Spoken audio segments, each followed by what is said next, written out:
The Force binds all things across the galaxy, connecting every living being in an invisible web of energy and intention.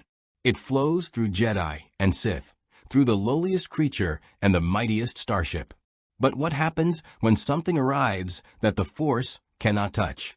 When a warrior from beyond the stars crashes into a galaxy at war, carrying weapons and armor forged in conflicts the Jedi have never dreamed of. The answer came screaming out of the void above Rylotha's moon. No hyperspace signature preceded it. No distress beacon transmitted in any known language. The object that tore through the upper atmosphere was roughly cylindrical, scorch black by dimensional friction that had nothing to do with atmospheric entry.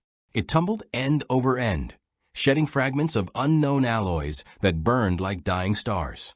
Separatist long-range scanners on the lunar mining station designated it Unknown Object 17 and logged it for salvage retrieval. The war had taught General Grievous' forces to investigate everything. The Republic had grown creative with their supply drops and covert insertions. The pod impacted in the Razor Flats, a lifeless expanse of crystalline rock formations, jutting from iron-rich soil. The crater it created was precise, almost surgical, despite the violence of the landing. Steam hissed from the impact site, and the pod's surface glowed dull red in the dim light of the distant star. Deep within the pod's interior, ancient mechanisms triggered. Cryosystems that had kept their occupant suspended for what should have been a 3-day drift had been active for subjective minutes, but objective years, as the pod tumbled through the dimensional barrier between realities.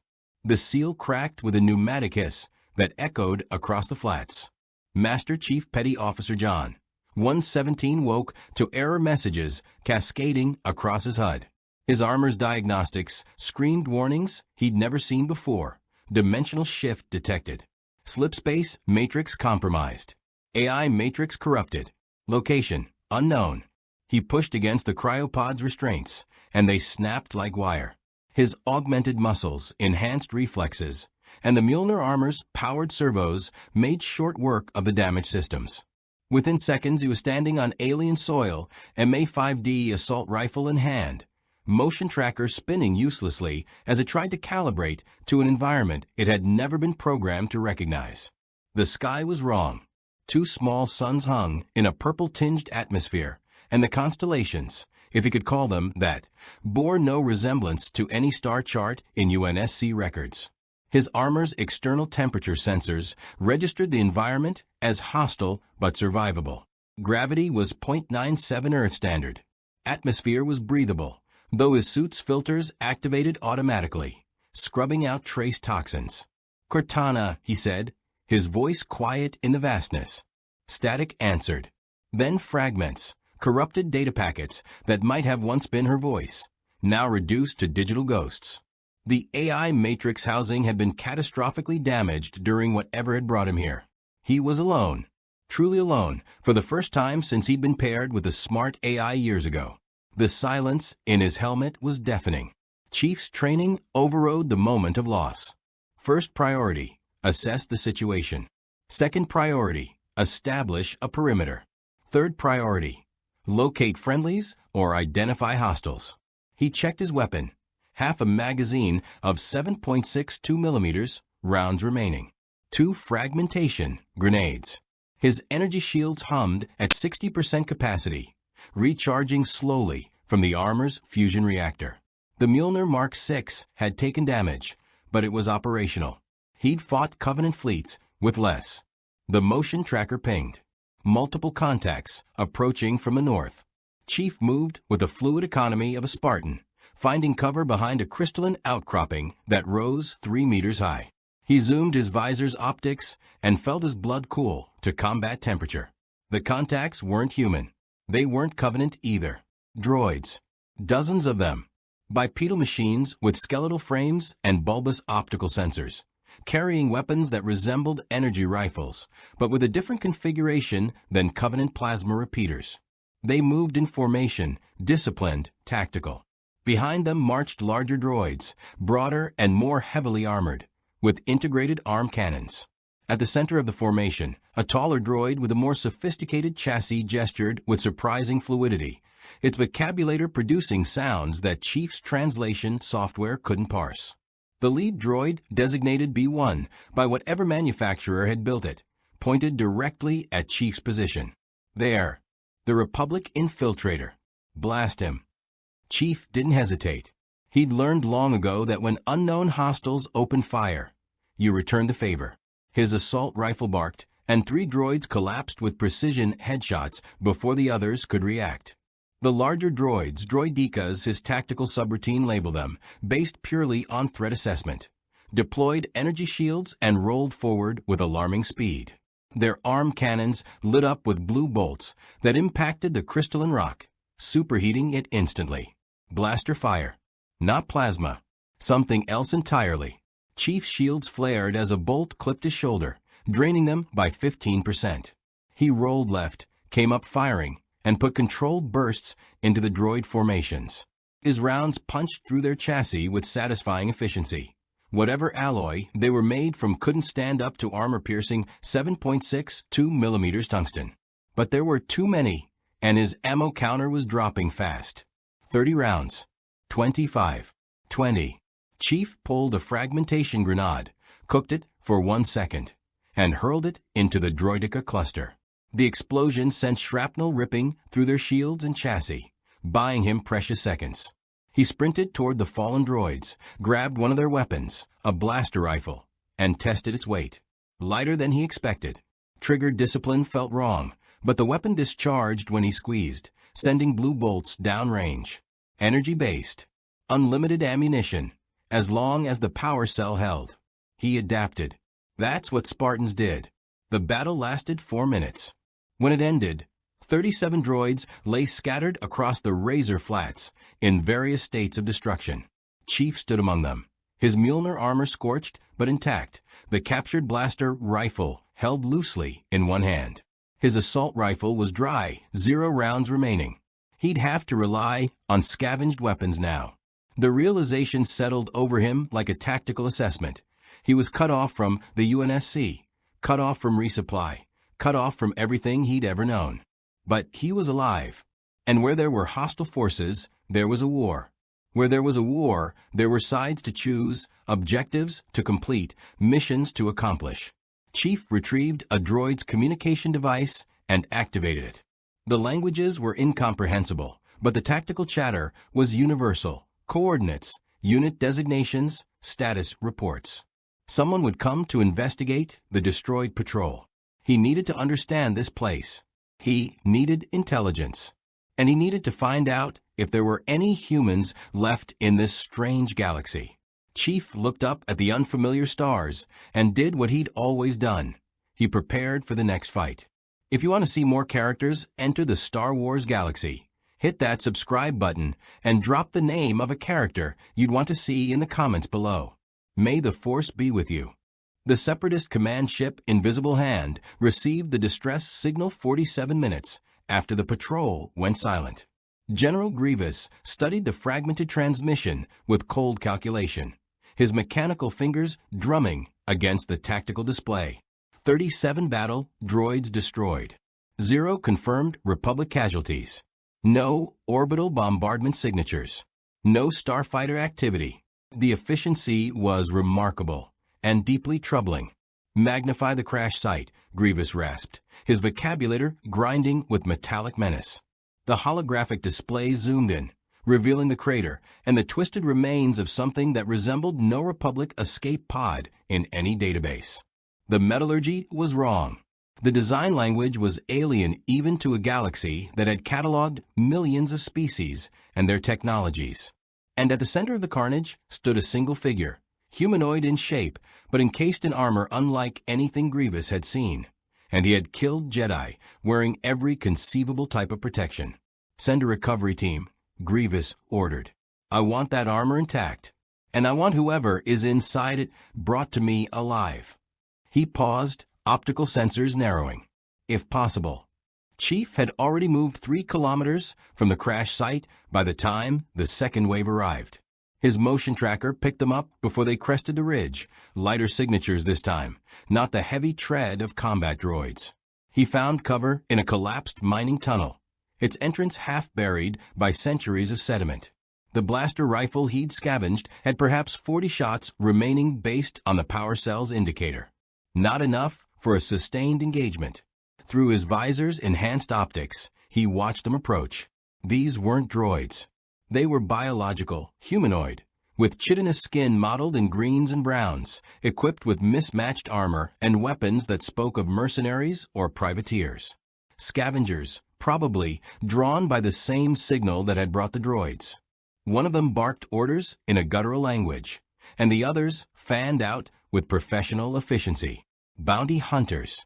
Chief recognized the type even if he didn't know the species. Every war had them. Predators who followed the scent of profit through battlefields and wreckage. He counted 7, all armed, all moving with the confidence of beings who'd survived by being faster and meaner than their competition. The leader wore a helmet with a distinctive T-shaped visor, armor painted in faded greens and grays. Mandalorian, some fragment of corrupted data whispered from his damaged AI matrix. Warrior culture. Respect strength. Chief weighed his options. He could eliminate them.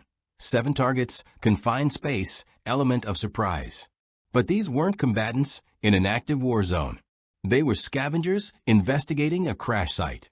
Rules of engagement from his old life felt distant here, but some lines still mattered. He needed information more than he needed bodies. He stood, stepping into the open with his blaster rifle lowered, but ready. The Mandalorian's hand snapped to his holstered weapon, but Chief's voice cut through the tension. "I'm not your enemy," Chief said, his voice amplified by his helmet's external speakers. "Unless you make me one." The Mandalorian tilted his head, studying the Spartan with evident curiosity.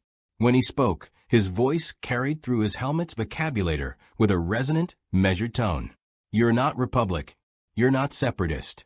Your armor's like nothing in the bounty registers." He gestured to the destroyed droids visible on the ridge behind Chief. "But you fight like someone who's done this before." "I'm a soldier," Chief replied simply. "Soldier implies an army."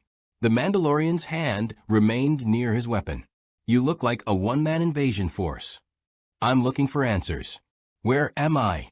What year is it? Who's fighting who?" The question seemed to amuse the Mandalorian. His companions spread out slightly, flanking positions that Chief's tactical awareness immediately catalogued. Not aggressive yet, but ready. The Mandalorian himself relaxed fractionally. "You really don't know, do you? Either you're the best actor in the Outer Rim, or you're exactly what you appear to be, lost." "Both," Chief said. The Mandalorian laughed, a short bark of sound. "Rookcast. These are my crew. We salvage what the war breaks." He gestured at the crash site. "That pod you came in? Worth a fortune. The armor you're wearing? Priceless. But I'm guessing you're not interested in selling." "No. Didn't think so." Cast crossed his arms. "You want answers? Fine. You're on Ryloth's moon in the Outer Rim territories. The year is 21 BBY by the Galactic Standard Calendar, though I'm guessing that means nothing to you. The galaxy's at war, Galactic Republic versus the Confederacy of Independent Systems. Everyone calls it the Clone Wars because the Republic fights with clone soldiers and the Separatists fight with droids." Chief processed this. Clones. Mass-produced soldiers. The concept wasn't foreign. The Spartan program had started with volunteers and moved to flash cloning candidates. But an entire army? Who's winning? Neither. Both. Depends who you ask. Cast gestured vaguely skyward. The Jedi lead the Republic's forces. The Sith back the Separatists. It's a religious war wrapped in a political conflict wrapped in corporate greed. Standard galactic mess. Jedi?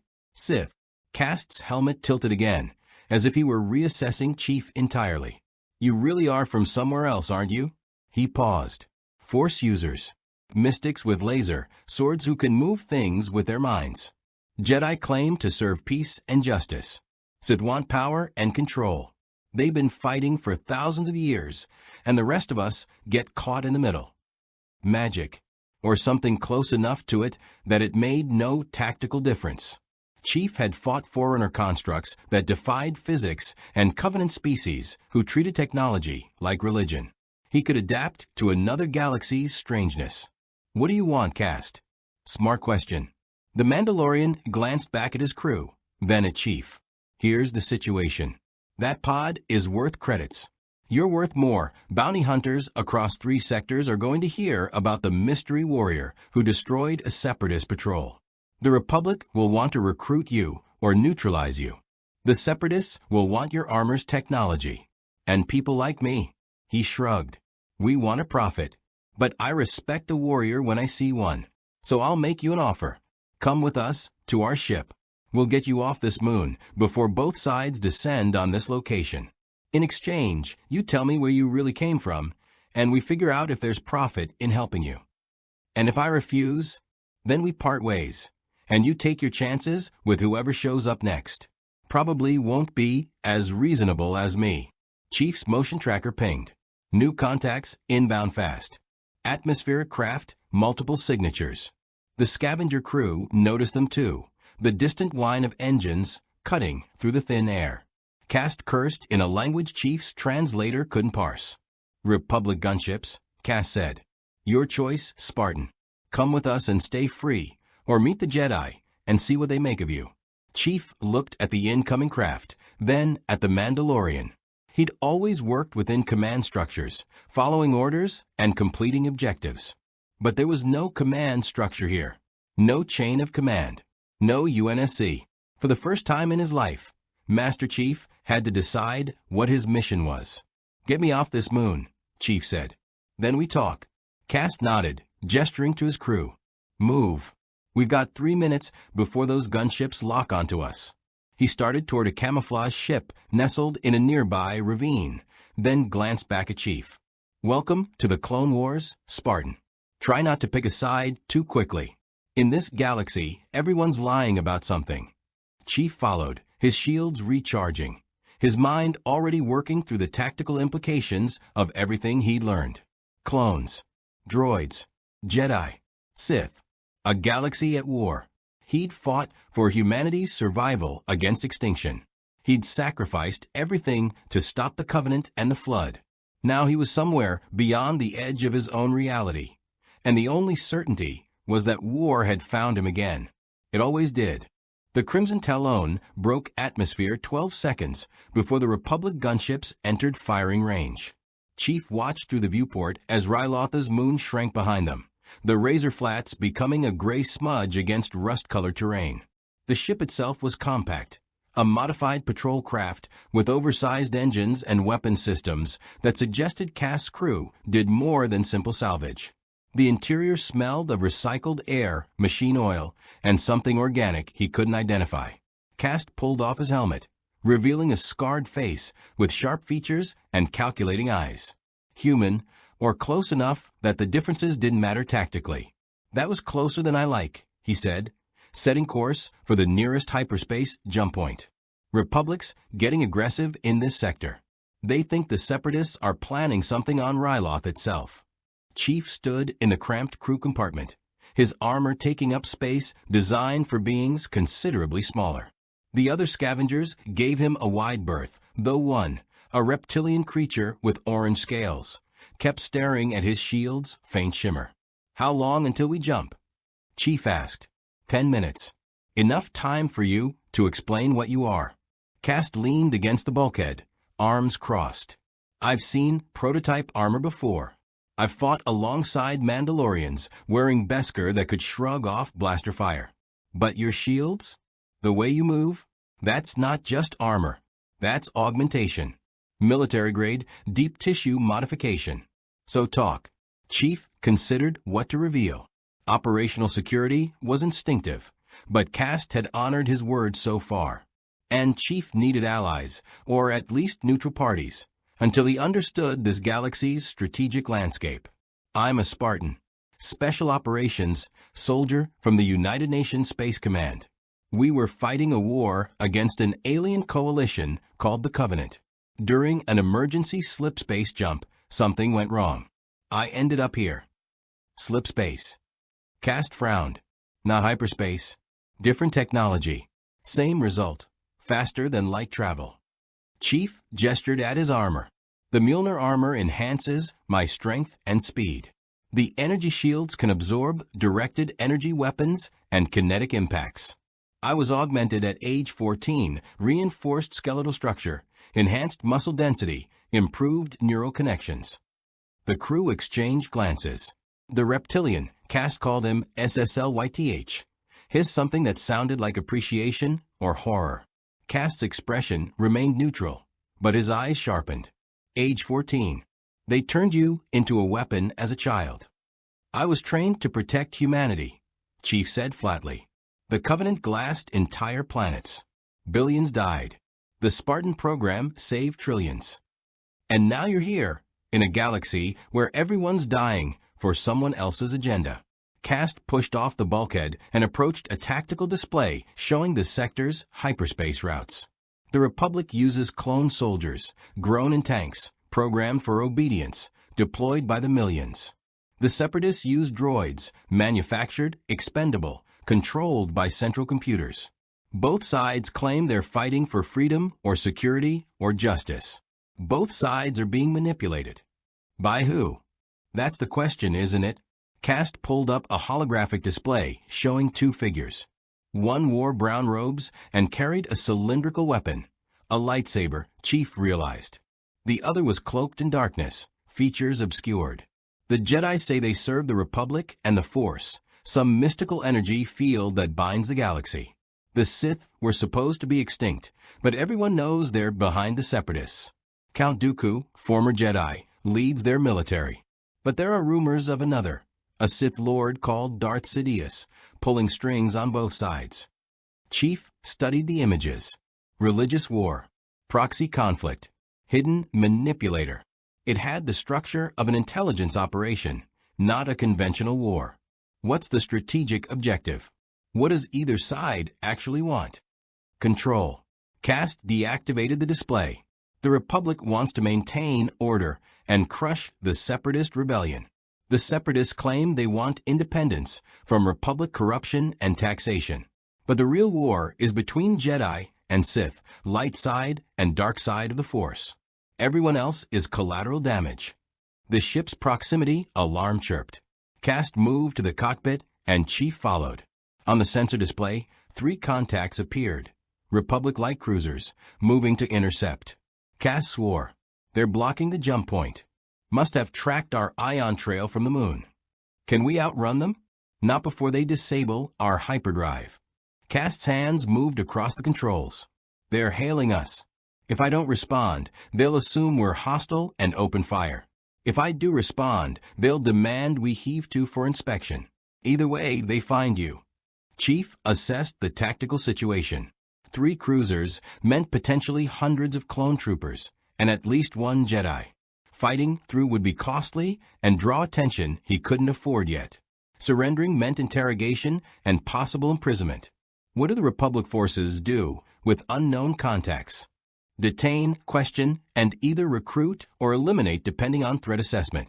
Cast glanced at Chief. With your combat capabilities and unknown armor tech, they'll want you. The Jedi, especially. They'll sense something different about you. Not Force-sensitive, but not normal either. They'll be curious. Curiosity can be useful, Chief said.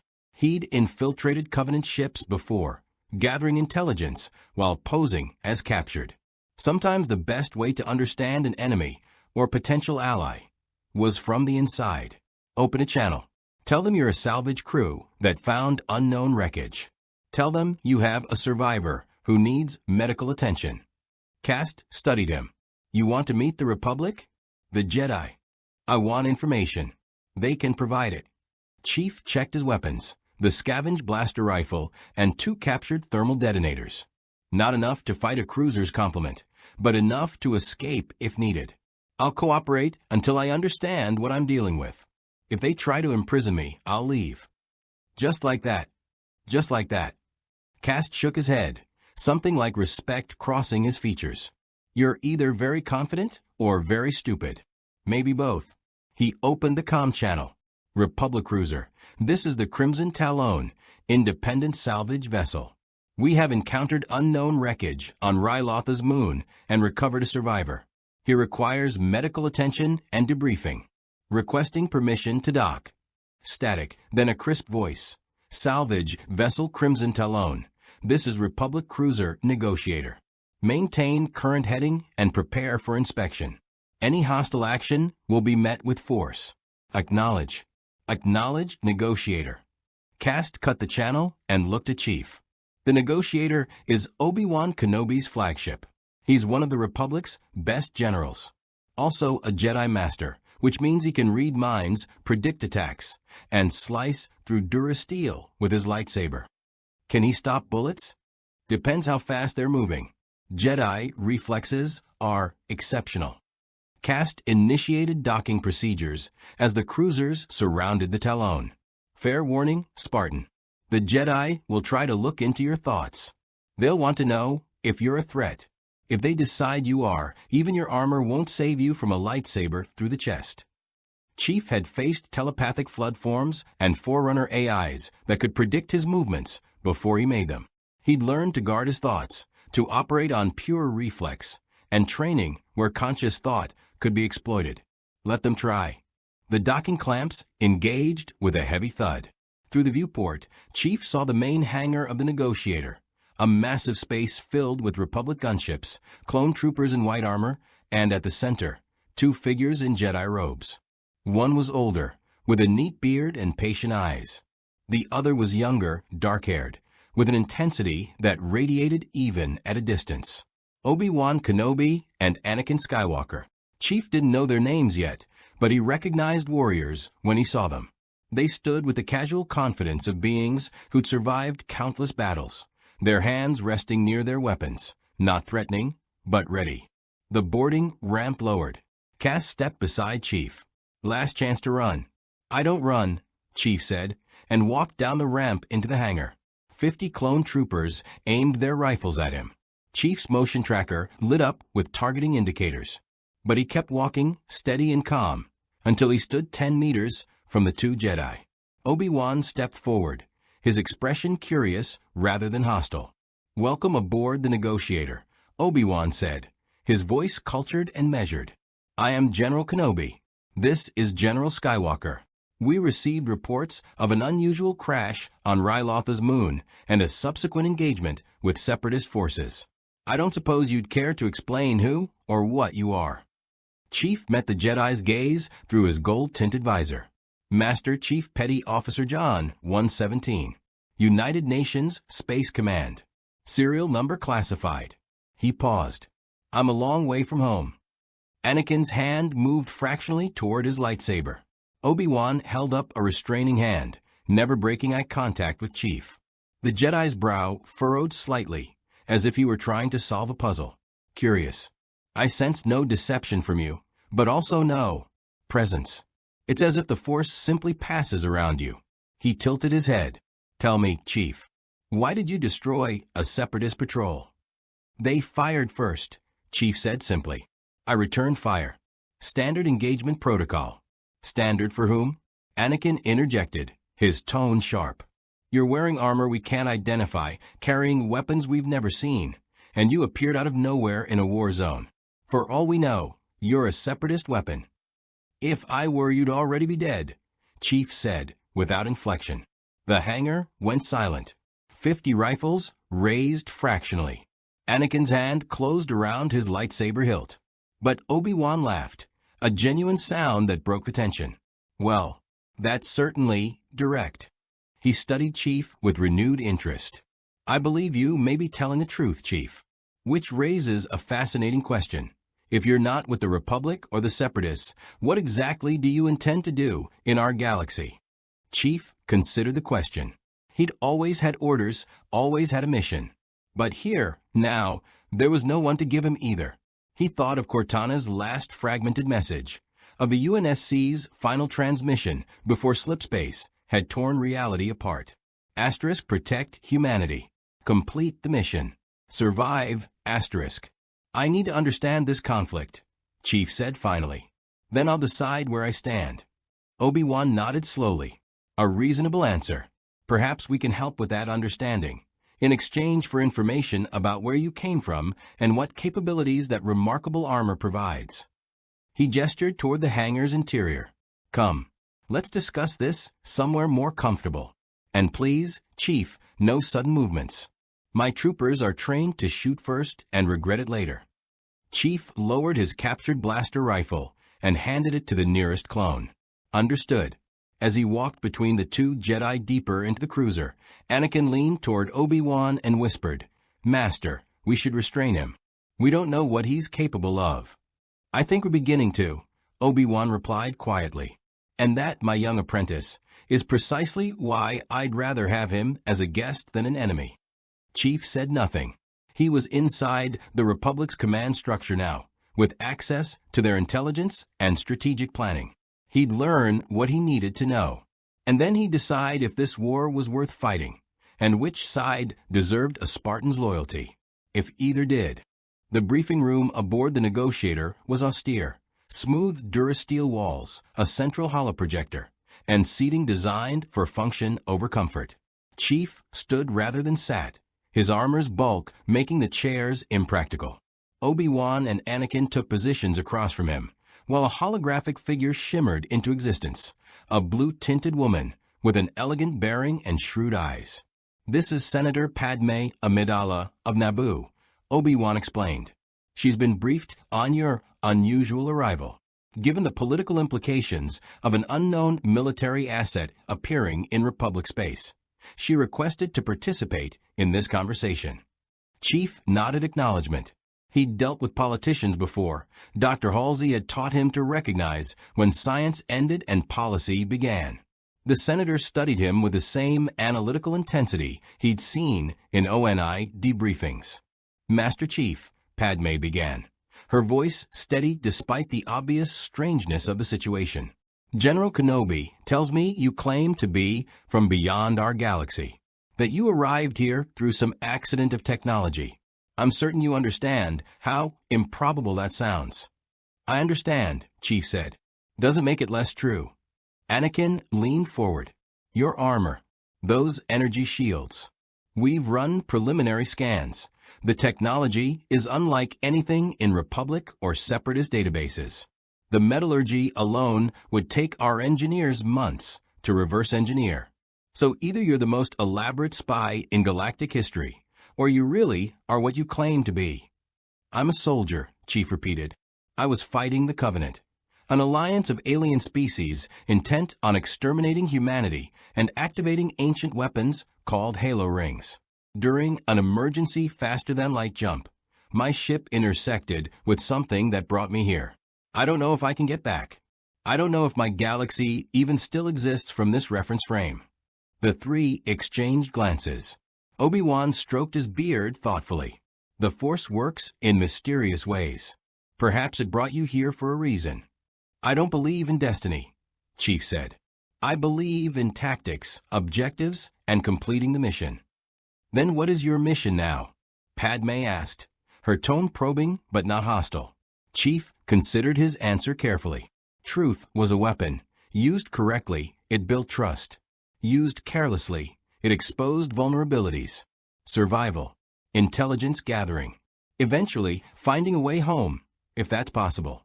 Until then, I need to understand this conflict and determine if there's a side worth supporting. The Republic stands for democracy, freedom, and justice, Padme said with conviction. The Separatists would tear apart a 1,000-year-old government and plunge the galaxy into chaos. With respect, Senator, I've heard similar rhetoric before, Chief replied. The Covenant claimed they were bringing salvation. UNSC Command said we were preserving humanity's future. In my experience, what people claim and what they actually do are often different. Anakin's expression darkened.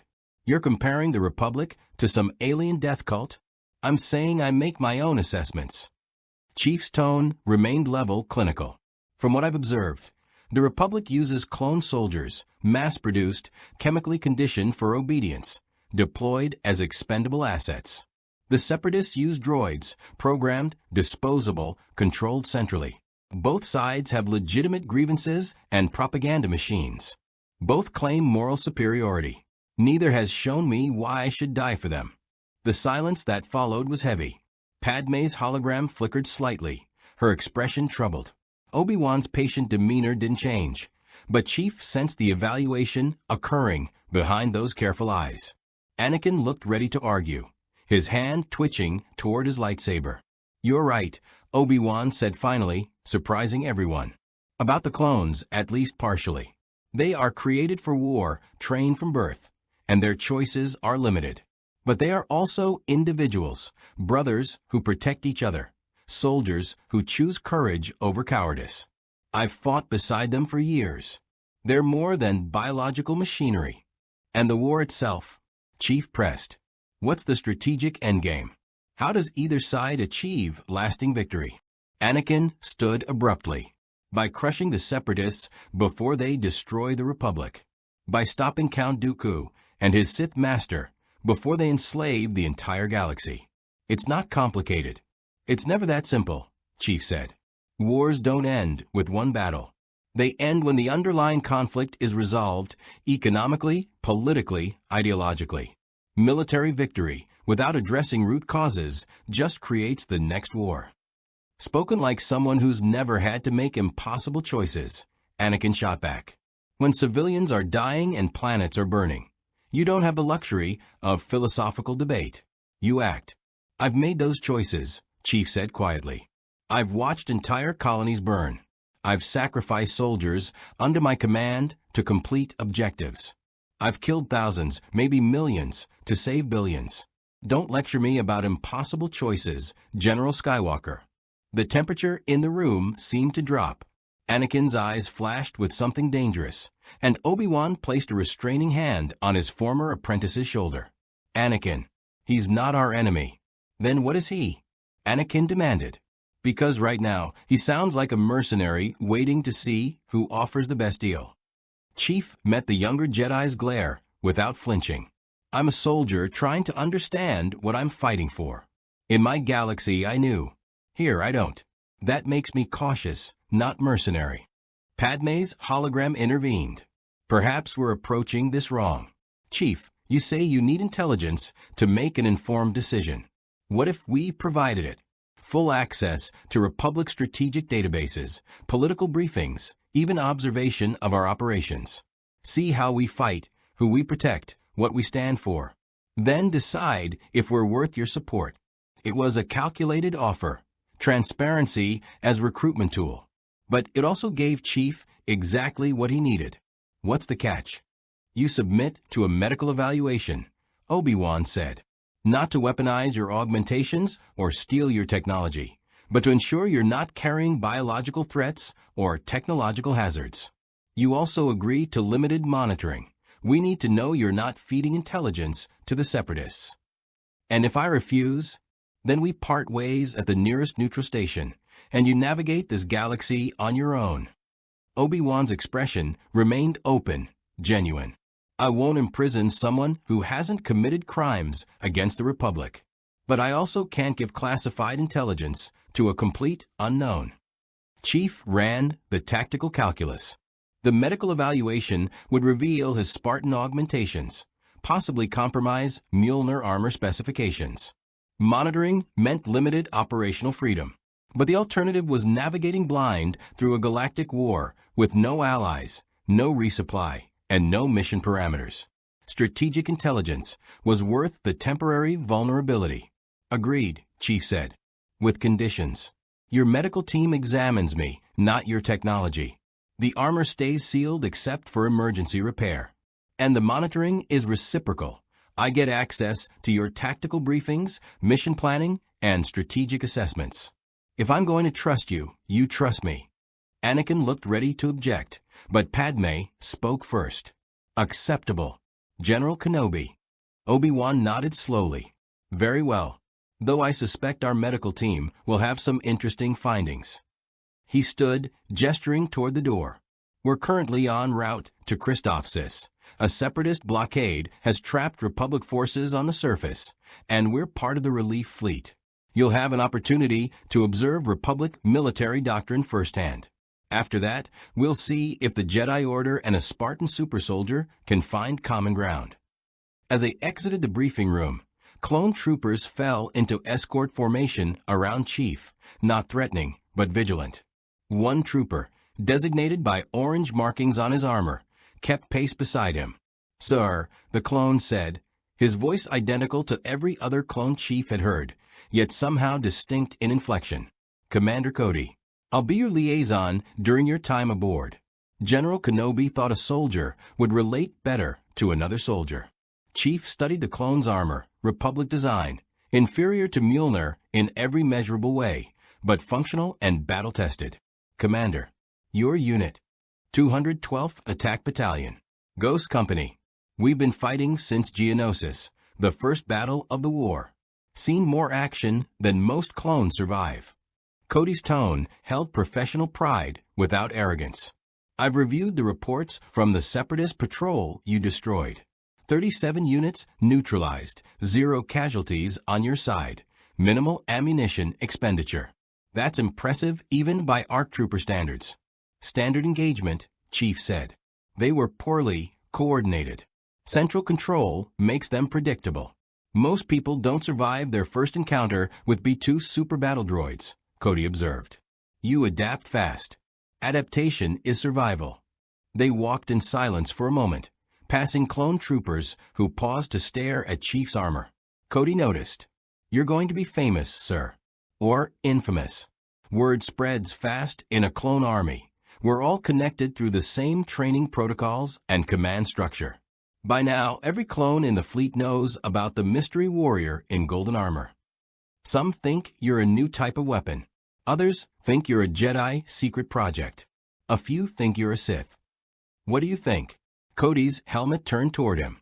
"I think you're a soldier far from home, trying to figure out which fight is worth fighting. I respect that. Most beings in this galaxy never question why they're fighting. They just follow orders or ideology. You're asking the right questions." "That doesn't mean I like the answers," Chief said. "No, sir. It doesn't." Cody gestured toward the medical bay ahead. "Doc will take good care of you. Fair warning, he's never seen Spartan physiology before. He might get excited. Also, General Skywalker wants to test your combat capabilities in the training room afterward. He's competitive." Chief had caught that already. Anakin Skywalker reminded him of some of the more aggressive ODSTs, skilled, passionate, dangerous when provoked. "I'll keep that in mind." As they entered the medical bay, Chief's motion tracker registered the sheer number of wounded clones being treated: burns, shrapnel injuries, severed limbs. The war was taking its toll on these manufactured soldiers, and none of them seemed to question it. They joked, encouraged each other, and prepared to return to battle as soon as medically cleared. They were good soldiers, maybe even great ones.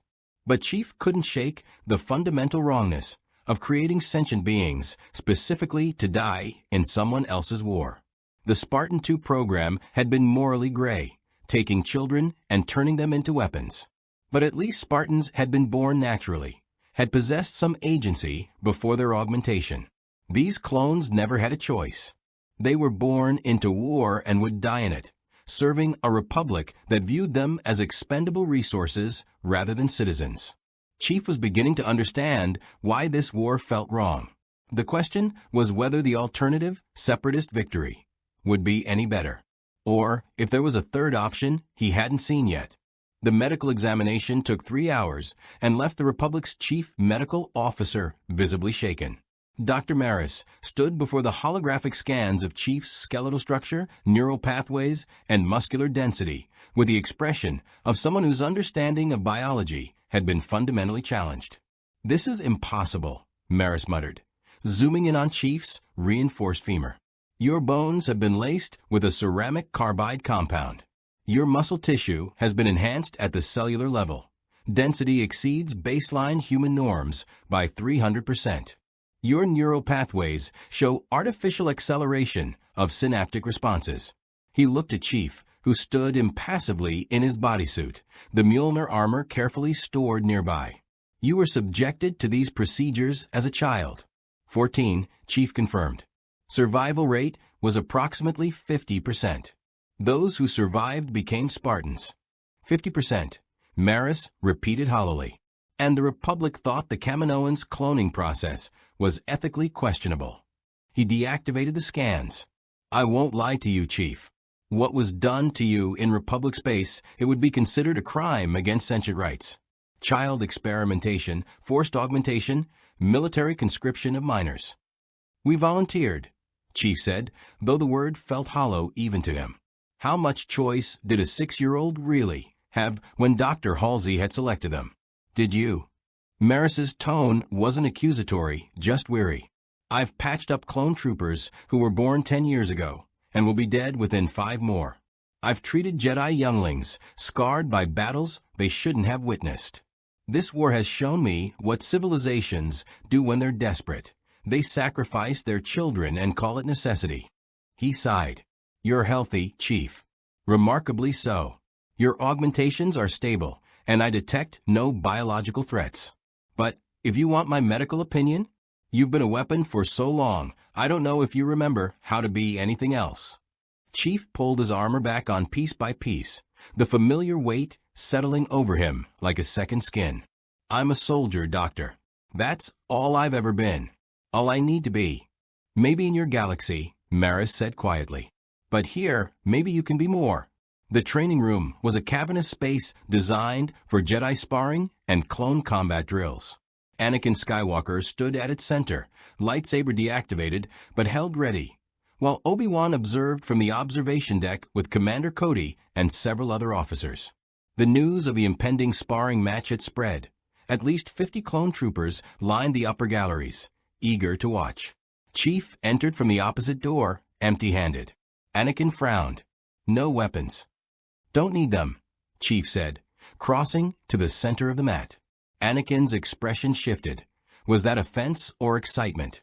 You think you can take a Jedi barehanded?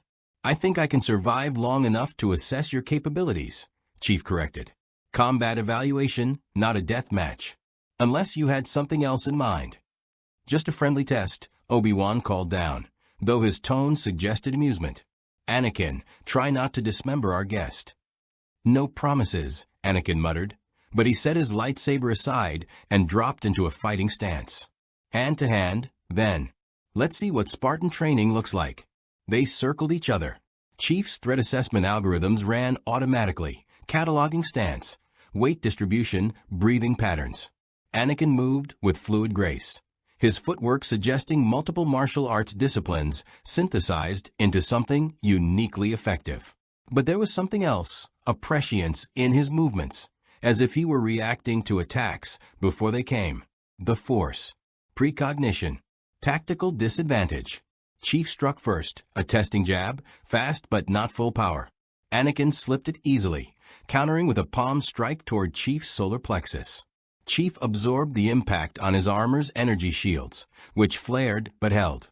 Anakin's eyes widened fractionally, surprise, recalculation. Then they engaged for real. Anakin was fast, faster than any unaugmented human chief had fought.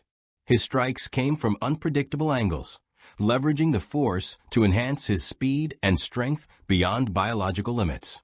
He flowed between offensive and defensive seamlessly, reading Chief's intentions through whatever mystical connection bound him to the galaxy's fundamental energy.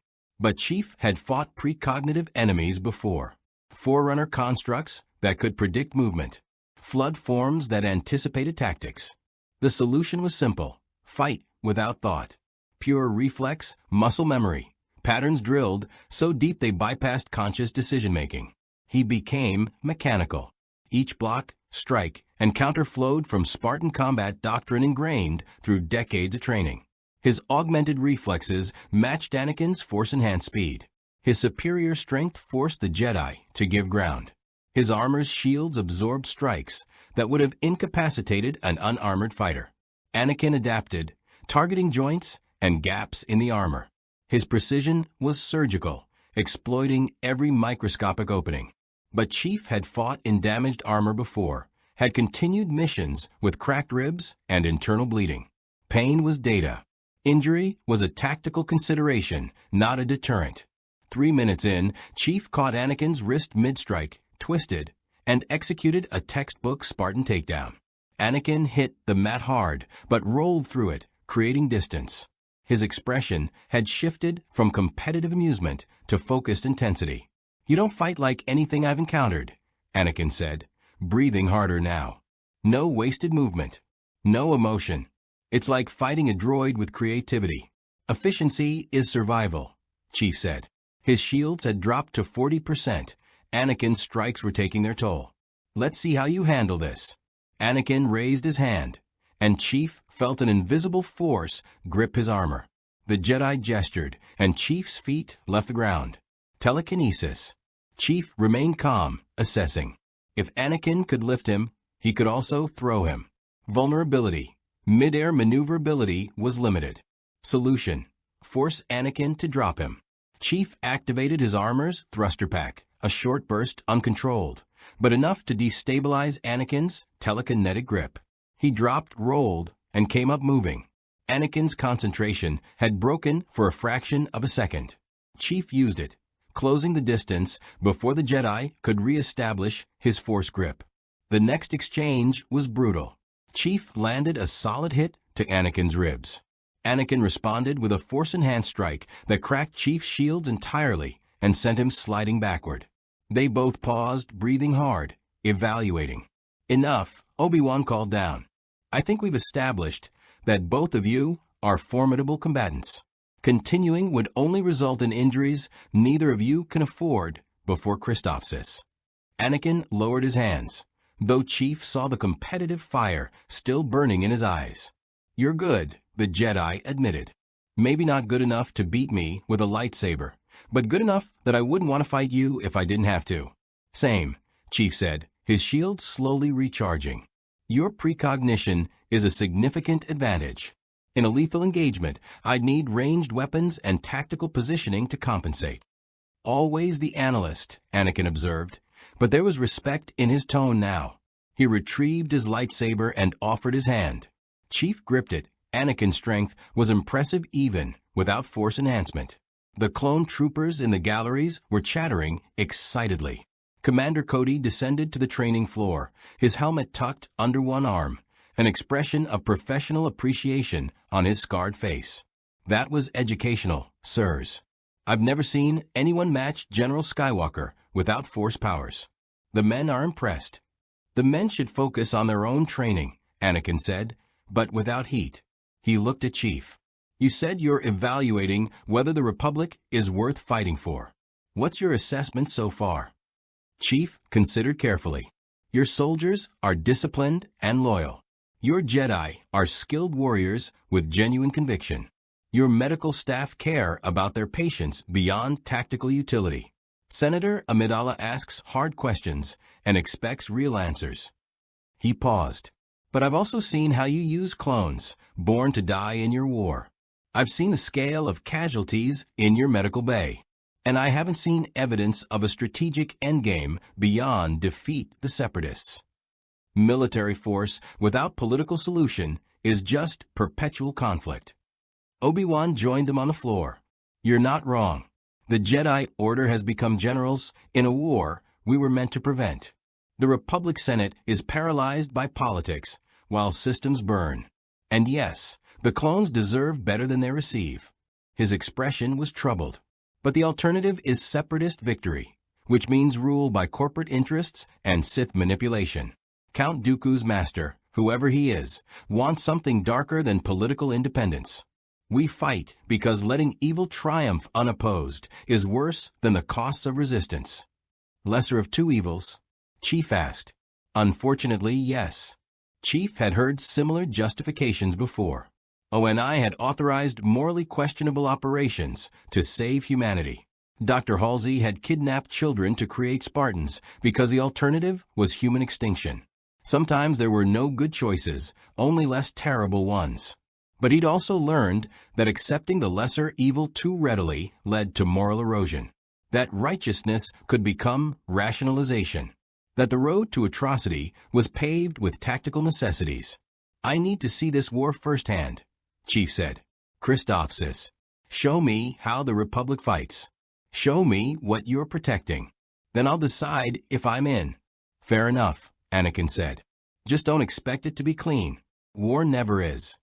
I know, Chief said quietly, thinking of Reach, of Installation 04, of every battle that had cost him brothers and sisters. I know. The negotiator dropped out of hyperspace 6 hours later, and Chief stood in the observation deck watching the battle unfold. Christophsis hung in the void, a crystalline planet under Separatist blockade.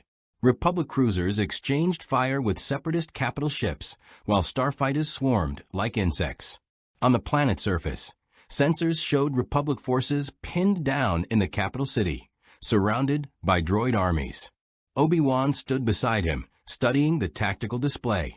The Separatists have superior numbers and orbital superiority. Our forces on the ground are running out of supplies. Standard Republic strategy would be a coordinated planetary assault. Break the blockade, land reinforcements, push the droids back through overwhelming force. High casualties, Chief observed. Both sides. Yes. But if we don't break the blockade, our troops below will be overrun within days. Obi-Wan glanced at him. What would your UNSC do? Chief analyzed the battlefield with cold precision. Asymmetric warfare. Small unit insertion behind enemy lines to sabotage their command infrastructure. Eliminate their capital ship coordination. Create chaos in their formation. Exploit the disruption for breakthrough. He gestured at the Groid formations. They're centrally controlled. Take out their control ships, and their tactical cohesion collapses. Risky, Obi-Wan said, but possible. Anakin and I have executed similar missions before. Then let me come with you, Chief said. You want to know what I can do? Send me into the fight. I'll show you. Obi-Wan studied him for a long moment. You understand that if you fight beside us, the Separatists will mark you as a Republic asset? That neutrality becomes much harder to claim once you've chosen a battlefield. I understand, Chief said. But your soldiers down there are dying while we debate strategy. If I can help, I will. After that, we'll see where things stand. A slow smile crossed Obi-Wan's face. You know, Chief, I'm beginning to think the Force brought you here for a reason after all. Even if you don't believe in it. He activated his comlink. Anakin, prepare a strike team. We're going to try something unconventional. And yes, our new friend is coming with us. As Chief headed toward the hangar to prepare, Commander Cody fell into step beside him. Sir, the boys are taking bets on how many droids you'll destroy. Current over-under is 50. Tell them to bet higher, Chief said. Cody's grin was fierce. Yes, sir. Welcome to the 212th, even if it's just for one mission. Chief checked his remaining ammunition. One magazine for his assault rifle, carefully rationed. He'd scavenged additional blasters and thermal detonators from the Negotiator S armory. Not UNSC standard, but functional. Adaptable. He was going back into combat. Back into what he understood. Back into the clarity that came from clear enemies and definable objectives. But in the back of his mind, Dr. Maris's words echoed. I don't know if you remember how to be anything else. Chief pushed the thought aside. The mission came first. It always did. The LAT gunship cut through Christophsis' atmosphere with 30 clone troopers, 2 Jedi, and 1 Spartan packed into its troop bay. Chief stood with maglock boots, his armor's shields fully charged, weapons checked and ready. The clones around him maintained professional silence, though he caught several glancing at his golden visor. Commander Cody stood to his right, General Skywalker to his left. The plan is simple, Anakin briefed over the comm channel. We insert behind Separatist lines, locate their main command center, and destroy it. Without central coordination, their droid army becomes significantly less effective. The 501st and 212th will create a diversion on the Western Front while we move in from the east. Simple doesn't mean easy, Obi-Wan added from the lead gunship. Expect heavy resistance. The Separatists know we're coming. They'll have prepared defenses. Chief studied the tactical overlay on his HUD. The Separatist Command Center was a fortified structure in Christophsis' Crystal Gardens. Natural cover, elevated position, multiple approach vectors, all covered by automated turrets and droid patrols. Standard defensive doctrine competently executed. What's the garrison strength? Estimates put it at 2,000 battle droids, 50 super battle droids, and at least a dozen droidekas, Cody reported. Plus, whatever count Dooku's apprentice has stationed there personally. Apprentice? Chief asked. Anakin's voice carried an edge. Asajj Ventress. Dark side assassin, dual lightsaber wielder, extremely dangerous. She's killed more Jedi than anyone except Grievous himself. If we encounter her, stay clear and let us handle it. Chief filed the information but made no promises. In his experience, stay clear orders rarely survived contact with actual combat. The gunship shuddered as anti-air fire blossomed around them. The pilot banked hard, evading a droid starfighter's strafing run. 30 seconds to drop zone, the pilot announced. The troopers performed final weapons checks with practiced efficiency. Chief noticed their hands were steady despite the incoming fire. Their breathing controlled. Good soldiers. The kind you could rely on in a firefight. The kind he'd lost too many of over the years. Chief, Cody said quietly, his voice private on their local channel. First time fighting alongside Jedi? Yes. Advice, don't try to keep up. Let them draw fire and create openings. We exploit those openings. That's how clone tactics work. Jedi are the hammer, we're the precision instruments that follow through. Understood. Chief appreciated the tactical brief. Cody was treating him like a fellow soldier, not a curiosity or potential threat. Professional courtesy mattered in combat.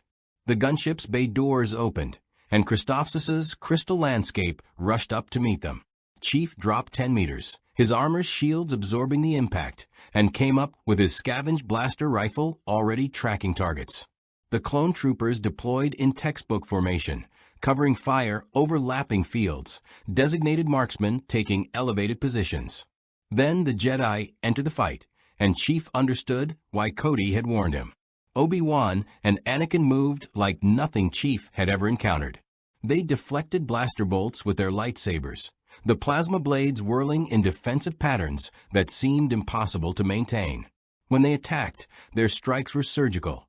Droids fell in pieces, cut through joints and power cores. Anakin used the Force to hurl debris at droid clusters, while Obi-Wan manipulated entire squads into kill zones for the clone troopers. It wasn't magic. It was tactical superiority through supernatural awareness. Every movement was economical, every strike purposeful. They knew where enemies would be before those enemies arrived. They created opportunities that lesser warriors could never exploit. Chief adapted. He stayed in the clones' formation, providing heavy fire support and eliminating targets the Jedi missed. His marksmanship was superior to the clones. Every shot from his captured blaster rifle found a critical system or optical sensor. When a super battle droid broke through the Jedi's defensive perimeter, Chief put 3 shots into its central processor before it could fire. Good shooting, one trooper called Designation Waxer, based on his armor markings.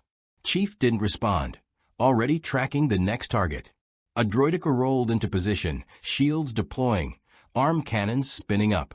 The Jedi were engaged elsewhere. The clones' blasters wouldn't penetrate the shield fast enough. Chief pulled a thermal detonator, calculated trajectory and timing, and threw. The detonator arced perfectly, landing inside the droideka's shield perimeter just before detonation. The explosion shredded the droid from the inside. "Now that's what I'm talking about," another trooper, Boyle, shouted. They pushed forward through the Crystal Gardens, the architecture providing both cover and hazard. Blaster fire superheated the crystalline structures, creating shrapnel that carved through both droids and troopers. Chief's shields took multiple hits, dropping to 70%, then 60%. He couldn't afford to let them fail. Without shields, even his armor's durability had limits. A clone screamed. Chief's motion tracker showed him going down, legs severed by a super battle droid's wrist blaster. 2 more troopers moved to extract him, but they were pinned by overlapping fields of fire. Chief made the tactical calculation in milliseconds. He sprinted across open ground, shields flaring as blaster bolts hammered into him. His HUD showed shield integrity dropping, 50%, 40, 35. He reached the wounded clone, scooped him up with one arm, and fired his blaster rifle one-handed at the super battle droids while retreating to cover. His shields hit 20% before he made it back. "Crazy bastard," Cody muttered, but there was approval in his voice. The medic was already working on the wounded trooper. Long shot, his armor red. He'd survive if they got him to a medical frigate. "Chief, we're approaching the command center." Obi-Wan's voice cut through the combat chatter. "Heavy resistance ahead. We'll need to breach simultaneously from multiple angles to prevent them from destroying their strategic data." Chief assessed the situation. The command center was a reinforced structure built into a massive crystal spire. 3 main entrances, all heavily defended. Ventilation shafts too small for humans, but perfect for infiltration by smaller units. His Spartan training had included countless shipboarding actions against Covenant vessels. "I can access through the ventilation system," Chief said. "Plant charges on their main power generator. When it goes, your frontal assault will face minimal automated defenses." "That's a solo infiltration into an enemy stronghold," Anakin pointed out. "Even for you, that's risky." "Less risky than a frontal assault against prepared defenses," Chief countered. "I've done this before. Give me 10 minutes. Obi-Wan and Anakin exchanged glances, some unspoken communication that Chief's presence in the Force couldn't disrupt. Finally, Obi-Wan nodded. "Very well. But if you encounter Ventress, retreat immediately. Dark side Force users are beyond even Spartan capabilities." Chief didn't argue, though he made no promises. He'd faced worse than dark magic. He'd fought the Flood, faced Forerunner constructs, survived Installation 04's destruction. Whatever this Ventress was, she was still biological, still killable. He moved through the Crystal Gardens with Spartan stealth protocols engaged. His armor's active camouflage was damaged from the dimensional transition, but his natural ability to move silently compensated. Droids patrolled in predictable patterns, another weakness of Central Control. They lacked initiative, creativity. Chief exploited gaps in their coverage, eliminated isolated units with close-quarters takedowns, and reached the ventilation shaft within 3 minutes. The shaft was tight even for standard humans. For Chief in Mjolnir armor, it was claustrophobic. But Spartans trained in zero-gravity boarding actions and shipwreck navigation. He squeezed through, his armor scraping against Durasteel walls, motion tracker showing droid positions throughout the facility. The main generator room was 2 levels down. Chief dropped through vertical shafts, caught himself on maintenance ledges, and continued deeper into the facility's infrastructure. His shields had recharged to 80%, enough for the next engagement. He emerged from a ventilation grate into the generator room and immediately assessed. 12 battle droids on patrol, 2 super battle droids guarding the primary generator. No sign of organic commanders. The generator itself was massive, a fusion reactor providing power to the entire command network. Destroying it would cripple their coordination for hours. Chief pulled his remaining thermal detonators, for total, and began calculating placement. The generator had redundant systems, fail-safes, backup power. He'd need to overwhelm all of them simultaneously to guarantee a catastrophic failure. He set the charges on primary coolant lines, power distribution nodes, and the reactor's containment field generators. 30-second timer, synchronized detonation. He was halfway through the setup when his motion tracker screamed warning. She moved like liquid death, pale skin, bald head, tribal tattoos, dual crimson lightsabers ignited. Asajj Ventress dropped from the upper gantry with impossible grace, her weapons already swinging toward Chief's head. He rolled backward, his shields flaring as one lightsaber grazed his shoulder pauldron. The energy blade carved through his shields like they weren't there, cutting into the armor itself. Sparks flew. Chief came up firing his blaster rifle, but Ventress deflected every shot with contemptuous ease. "A new toy for the Republic," she hissed, her voice dripping with malice. "Let's see how you break." She attacked with vicious precision, both lightsabers working in complementary patterns that left no openings. Chief's combat algorithms screamed warnings. Every angle she attacked from was lethal, every strike aimed at critical joints or exposed systems. His shields were useless against lightsabers. His armor could take maybe 3 direct hits before catastrophic failure. He fought anyway. Evasion, misdirection, environmental exploitation. He kicked a maintenance cart into her path, forcing her to leap over it. He used the generator's bulk as mobile cover, keeping the massive reactor between them. He fired when he had shots, not to hit her, impossible against force precognition, but to force her movement, to control her positioning. She was faster than Anakin, more aggressive. And unlike the Jedi, she fought to kill, not to disarm or neutralize. Every strike was meant to end him. Chief's thermal detonators were still in place, timer counting down. 20 seconds. Ventress didn't know about them yet, focused entirely on killing him. He needed to keep her attention until detonation, then escape in the chaos. 15 seconds. Ventress came at him in a whirlwind of crimson energy. Chief took a glancing blow to his thigh. The armor held, barely, but the impact staggered him. She pressed the advantage, both lightsabers descending toward his helmet. Chief activated his armor's thruster pack, the same uncontrolled burst he'd used against Anakin, and rocketed backward. Ventress's blades carved through empty air where his head had been. He crashed into a wall, denting metal, but created enough distance to raise his rifle. 10 seconds. "You can't win, soldier," Ventress taunted. "Your armor is impressive, but you're just human underneath. Fragile. Mortal." "Good thing I'm not trying to win," Chief said. "Just survive." Her eyes widened fractionally as she sensed something. The thermal detonators, their countdown, the impending catastrophe.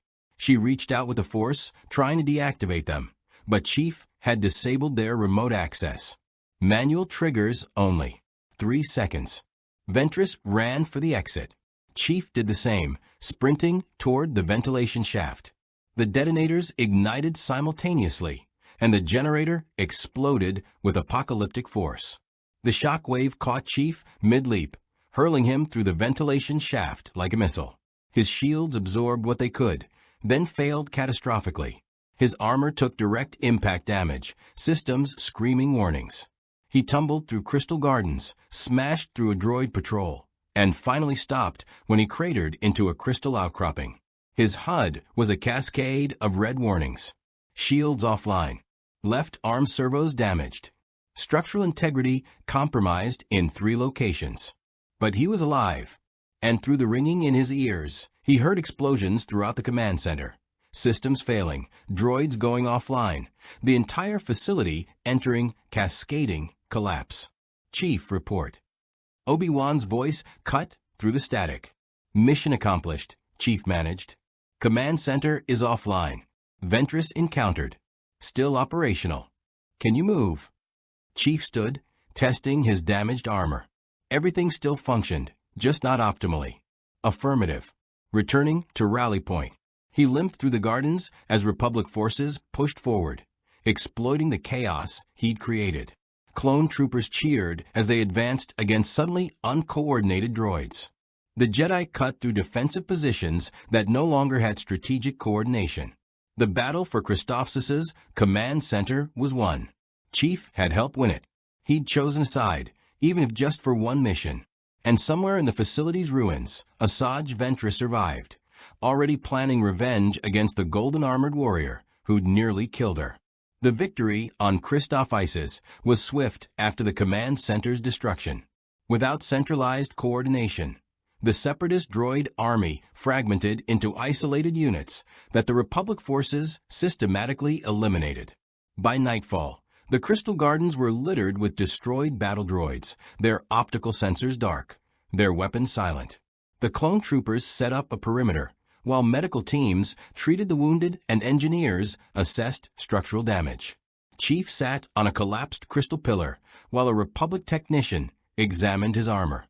The young man, barely out of his teens, worked with careful reverence, running diagnostics on systems he clearly didn't fully understand. I've never seen anything like this," the technician muttered, studying the damaged shield generator. "The energy matrix is completely foreign. I can patch the external damage, but recalibrating the shields is beyond my expertise. You'll be operating at maybe 60% capacity until you find someone who actually understands this technology." Do what you can, Chief said.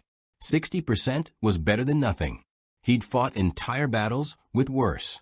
Obi-Wan approached, his robes dusty and scorched, but his demeanor characteristically composed. That was quite the performance, Chief. Commander Cody tells me you saved 3 troopers during the assault, infiltrated a fortified position alone, and survived an encounter with Asajj Ventress. I'm beginning to think you Spartans are either incredibly skilled or incredibly lucky. Both, Chief said. Luck's kept me alive when skill wasn't enough. A humble answer. Obi-Wan settled onto a nearby crystal formation, wincing slightly. Even Jedi weren't immune to combat fatigue. Ventress is one of Count Dooku's most dangerous operatives. The fact that you survived direct combat with her is remarkable. Most Jedi don't. She's fast and precise, Chief acknowledged. But she fights with emotion, anger, aggression. Makes her predictable in patterns, even if not in specific movements. An astute observation. The dark side grants power through passion, but that same passion can become a tactical weakness. Obi-Wan studied Chief with those calm, analytical eyes. You fought well today, Chief. The clones are already telling stories about the Golden Warrior, who charges through blaster fire to save brothers. You've earned their respect, which isn't given lightly. Chief looked across the camp where troopers were sharing rations and tending their weapons. Several glanced his way, nodding acknowledgement. They'd fought together, bled together. In Spartan culture, that created bonds stronger than words. Apparently the same was true for clones. They're good soldiers, Chief said. They deserve better than being manufactured for war. I agree, Obi-Wan said quietly. But the galaxy we have isn't the galaxy we wish for. The clones exist. The war exists. We can only do our best within those constraints. Before Chief could respond, Anakin strode up with Commander Cody. The younger Jedi looked frustrated, his jaw tight. We've got a problem. The Separatist fleet is regrouping in orbit. Without the command center, they can't coordinate a ground offensive, but they still have orbital superiority. If they bombard the capital from space, they'll kill thousands of civilians and whatever Republic forces we have in the city. Can we evacuate? Chief asked. Not fast enough, Cody said.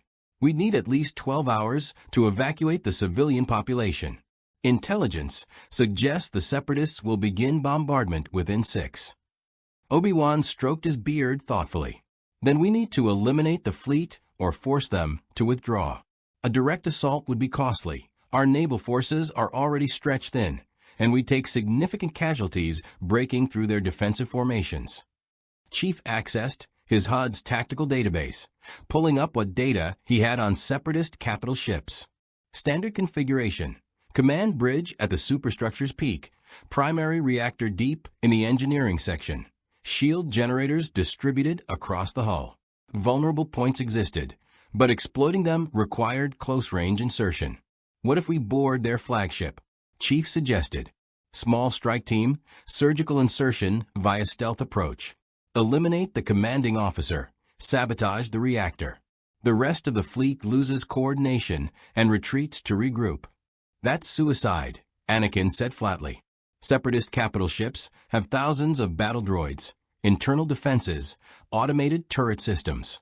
Even with Jedi support, the casualties would be enormous. Not if we go in quiet, Chief countered. No large insertion force. 3 or 4 operatives maximum. We bypass the main hangar, use maintenance airlocks or damaged hull sections. Move through service corridors and ventilation systems. Droids patrol main passages, but they're less effective in confined environments where their numbers can't overwhelm. Obi-Wan's eyes lit with interest. A decapitation strike. Bold, risky, possibly brilliant. He looked at Anakin. It's the sort of plan you'd normally suggest. Because it's crazy, Anakin shot back. But Chief saw the tactical gears turning behind the Jedi's eyes. Although, if we could actually pull it off, it would save the ground forces and the civilians. And it's not like we have better options. Who would go? Cody asked pragmatically. This isn't a standard clone trooper operation. We'd need specialists. 2 Jedi, Obi-Wan said, for lightsaber support and force abilities. one Spartan for infiltration expertise and heavy combat capability. He met Chief's gaze. If you're willing. Chief had infiltrated Covenant cruisers before, vessels far larger and more technologically advanced than anything he'd seen in this galaxy. He'd boarded High Charity itself during a flood outbreak. A Separatist capital ship was dangerous, but not insurmountable. I'll go. Then it's settled, Obi-Wan said, standing. Anakin, Chief, and myself will take a stealth shuttle and approach under sensor blackout. Once aboard, we move fast and hit them where it hurts most, their command structure and their power. When do we leave? Chief asked. 2 hours. Enough time to resupply, brief the strike team, and plot our approach vector. Obi-Wan's expression became serious. Chief, understand what you're agreeing to. This mission has no backup, no reinforcements, no extraction plan if things go wrong. If we fail, we die aboard that ship and the bombardment proceeds. Are you certain this is a fight you want to take?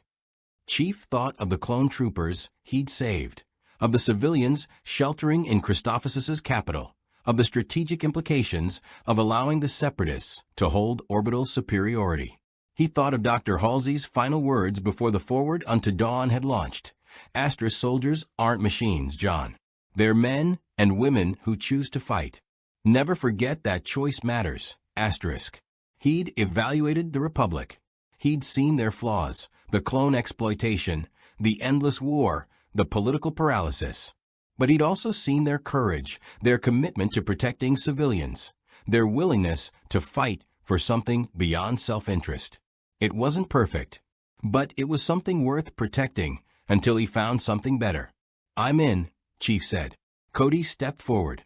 Sir, request permission to accompany the strike team. Denied, Obi-Wan said gently. The 212th needs you here, Cody. If we fail, you'll be the one organizing the evacuation and defensive positions. That's just as critical as the infiltration itself. Cody's disappointment was visible, but he saluted crisply. Understood, sir. Give 'em hell. We intend to, Anakin said with a fierce grin. He looked at Chief. Hope you're ready for this, Spartan. Boarding a Separatist capital ship isn't like fighting droids on the ground. It's close quarters, no retreat, and if we trigger their internal alarms, we'll have thousands of hostiles converging on our position. Sounds familiar, Chief said, remembering Installation 04's corridors, the Truth and Reconciliation S hangar bays, the desperate fighting aboard the Pillar of Autumn. The next 2 hours passed in focused preparation. Chief scavenged additional weapons from the battlefield, 3 blaster rifles, a bandolier of thermal detonators, and a wrist-mounted grappling device from a destroyed super battle droid. His armor shields were stabilized at 63% capacity, not ideal, but functional. The technician had also managed to restore his motion tracker's full range, giving him tactical awareness that would prove crucial in ship corridors. Anakin spent the time meditating, his lightsaber disassembled and carefully maintained. Obi-Wan coordinated with the remaining Republic fleet, establishing communication protocols and contingency plans. The stealth shuttle, a modified Republic transport with enhanced sensor baffles and reduced energy signature, was prepped and ready. As they boarded, a clone trooper approached, Longshot, the one Chief had saved during the assault. His leg was bandaged, and he moved with a limp, but he was alive. Sir, Longshot said, addressing Chief. Just wanted to say thank you. You didn't have to pull me out of that kill zone. But you did anyway. You would have done the same, Chief said. Maybe. Maybe not. Longshot extended his hand. Chief gripped it. Fight well out there, sir. Bring our generals back alive. That's the plan, Chief said. The stealth shuttle launched silently, hugging Christophsis' Terminator line to mask its heat signature against the planet's radiation. Obi-Wan piloted with casual expertise, threading between sensor sweeps and debris fields. Through the viewport, Chief watched the Separatist fleet materialize, massive capital ships bristling with weapons, surrounded by screening frigates and fighter patrols. The flagship was immediately identifiable, a Providence-class dreadnought nearly 2 kilometers long, its hull painted in Separatist markings. Sensor arrays jutted from its superstructure like mechanical spines. Turbolaser batteries tracked potential threats across multiple firing arcs. "That's our target," Obi-Wan confirmed. "The Invincible Resolve." Intelligence suggests it's commanded by Admiral Trench, a harsh admiral known for tactical brilliance and absolute ruthlessness. He's destroyed entire Republic task forces through superior strategy. "Then we kill him and cripple his ship," Anakin said simply. "The Force is with us," Obi-Wan replied, though Chief heard uncertainty beneath the conviction. They approached from the flagship's aft section, where battle damage had created temporary hull breaches. Obi-Wan brought the shuttle alongside a collapsed maintenance airlock, using the Force to sense interior pressurization. "We're in luck. That section is sealed off but still has atmosphere. We can breach without triggering immediate alarms." The boarding process was textbook. Anakin cut through the damaged airlock with his lightsaber, while Chief established a magnetic seal with the shuttle's docking collar. They entered single file, Obi-Wan first, followed by Chief, then Anakin sealing the entrance behind them. The corridor beyond was dark, lit only by emergency lighting strips. Chief's motion tracker showed no immediate contacts, but power signatures throughout the ship indicated thousands of active droids. They were deep in enemy territory, alone, outnumbered, and cut off from reinforcements. Exactly where a Spartan operated best. "This way," Obi-Wan whispered, consulting his datapad schematics. "The bridge is 17 decks up, central superstructure. The reactor is 12 decks down. We split up, Anakin, and I take the bridge, you take the reactor." "Negative," Chief said. "Splitting up reduces combat effectiveness and eliminates mutual support. We take the bridge together, use the ship's systems to trigger a reactor overload remotely." Anakin looked ready to argue, but Obi-Wan nodded. "Chief's right. We're stronger together. The bridge it is." They moved through the corridors like ghosts. Obi-Wan and Anakin used the Force to sense approaching patrols, giving Chief warning to find concealment or alternative routes. When combat was unavoidable, they struck with lethal efficiency. Lightsabers bisecting droids before they could raise alarms. Chief's blaster fire dropping targets with suppressed weapons fire. They encountered their first serious resistance on Deck 7, a security checkpoint with a dozen super battle droids and a droideka. Too many to eliminate silently. Anakin made the call, fast and loud. "We're committed now." The Jedi charged, lightsabers igniting with distinctive snap-hiss sounds.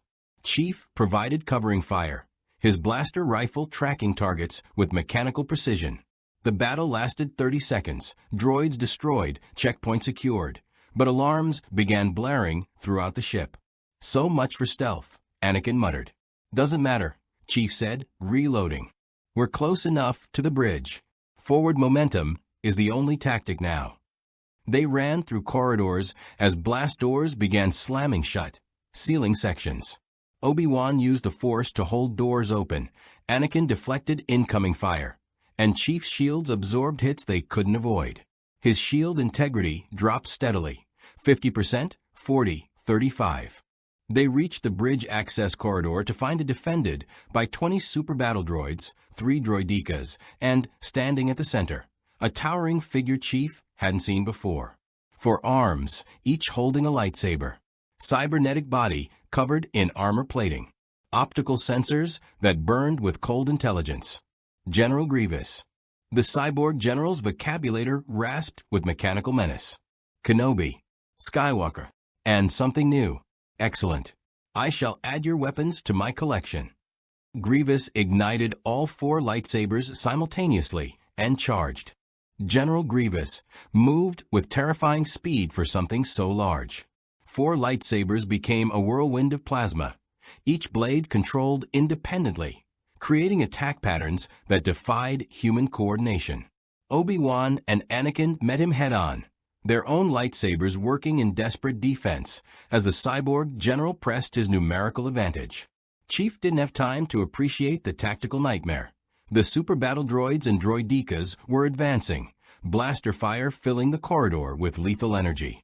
His shields flared under sustained fire, dropping to 28%. He rolled behind a structural support beam and returned fire, each shot calculated for maximum efficiency. Headshots on super battle droids, targeting their central processors. Thermal detonators rolled under droidica shields, detonating with devastating effect. But there were too many. For every droid Chief destroyed, 2 more rounded the corner. His ammunition was depleting fast. This blaster's power cell showed 40% remaining. The math was simple and brutal. He'd run dry before eliminating all targets. "Chief," Obi-Wan shouted, deflecting 2 of Grievous' lightsabers, while Anakin engaged the other 2. "The bridge access. We need those doors open." Chief's HUD highlighted the control panel, 15 meters away, across open ground, covered by 3 super battle droids. His shields wouldn't survive the crossing. He'd have to trust his armor's durability and his augmented speed. He sprinted. Blaster fire hammered into him. His shields collapsed after 3 hits, and subsequent shots impacted armor plating directly. His HUD screamed warnings. Ablative layer compromised, structural integrity at 73%, chest plate temperature critical. Pain receptors fired as heat bled through damaged sections, scorching his bodysuit. Chief ignored it all. Pain was irrelevant. The mission was everything. He reached the control panel and slammed his armored fist into it. Sparks flew. The panel died. Wrong approach. These systems were more delicate than UNSC technology. He pulled a data spike from his armor storage and jacked into the panel manually, his neural interface attempting to parse alien computer architecture. The systems were incomprehensible, completely different programming language, different logic structures. Without Cortana to translate, Chief was working blind. He did what Spartans did when finesse failed. He used brute force. He triggered every command simultaneously, flooding the system with contradictory inputs. The bridge doors opened. Emergency bulkheads activated. Internal alarms escalated to maximum priority. Somewhere in the ship's depths, fire suppression systems triggered. It was chaos, but it worked. "Go," Chief shouted to the Jedi. Obi-Wan and Anakin disengaged from Grievous with synchronized leaps, flipping backward through the open bridge doors. Grievous roared mechanical fury and pursued, but Chief was already moving. He grabbed the last thermal detonator from his bandolier, armed it, and threw it directly at Grievous' chest. The cyborg general batted it aside contemptuously with 1 lightsaber, but Chief had anticipated that. The detonator rebounded off the wall at an angle, detonating 3 meters behind Grievous. The shockwave didn't harm the general's armored body, but it did exactly what Chief intended. It triggered the bridge's automatic blast doors. Massive durasteel barriers slammed down between Grievous and the Jedi, sealing with hydraulic finality. Grievous' enraged screaming was audible even through 3 meters of reinforced metal. Chief turned to assess the bridge. It was a massive space dominated by holographic displays and control stations, currently staffed by a mixture of tactical droids and 1 organic commander, a 6-eyed Harch in an admiral's uniform. Admiral Trench. The Harch's multiple eyes focused on the intruders with cold calculation. "Jedi. And something else. You've boarded my ship, killed my soldiers, and now stand on my bridge." His mandibles clicked with what might have been amusement. Impressive. Futile, but impressive. "Surrender your ship," Obi-Wan said, his lightsaber still ignited. "Order your fleet to withdraw from Christoph Isis. There's been enough bloodshed. Surrender." Trench's laughter was a chittering, alien sound. "I think not. You may have reached the bridge, Jedi, but you're trapped here. General Grievous will cut through those doors within minutes. I have 3,000 battle droids converging on this location. And even if you somehow kill me, my second-in-command will continue the bombardment." He gestured with a clawed appendage. "You've accomplished nothing except ensuring your own deaths." Chief's tactical assessment agreed with most of Trench's analysis. They were trapped. Grievous was cutting through the blast doors. Chief could hear the lightsaber's distinctive hum and see metal beginning to glow. Enemy reinforcements were converging. Even if they killed Trench, it wouldn't stop the orbital bombardment. But Trench had made one critical error. He'd assumed Chief's objective was assassination. It wasn't. It was sabotage. While Obi-Wan and Trench engaged in tactical brinksmanship, Chief moved to the nearest engineering terminal. His damaged armor left a trail of coolant and hydraulic fluid, but his hands were steady as he accessed the ship's systems. No data spike this time. He didn't need finesse. He needed catastrophic system failure. The reactor controls were protected by multiple fail-safes and authorization requirements. Chief couldn't hack them, couldn't override them through legitimate access. But he could trigger what UNSC engineers called a cascade overload, deliberately feeding incorrect data into automated safety systems until they conflicted and shut down, leaving the reactor itself vulnerable to manual destruction. His fingers moved across the controls, inputting nonsense values. Core temperature set to negative numbers. Coolant flow directed into plasma manifolds. Containment field power routed through navigational deflectors. Every command was wrong. Every input designed to confuse rather than control. "What is he doing?" one of the tactical droids asked. Trench's eyes swiveled toward Chief. Understanding dawned. "Stop him. Kill the armored one." The tactical droids raised their weapons, but Anakin was already moving. His lightsaber carved through 3 droids before they could fire.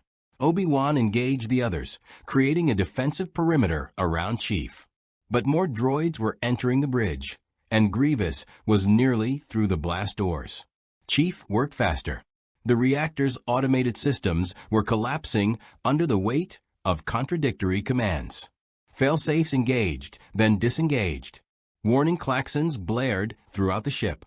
Deep in the engineering sections, containment fields began to fluctuate. Reactor destabilization detected. A droid's automated voice announced, "Containment failure imminent. Recommend immediate shutdown." "Override it," Trench screamed, abandoning his tactical composure. Someone override the shutdown. But Chief had already locked out manual overrides, using the same brute force method that had opened the blast doors. The system was eating itself, spiraling toward catastrophic failure. The reactor would explode, not immediately, but soon. Maybe 5 minutes. Maybe 10.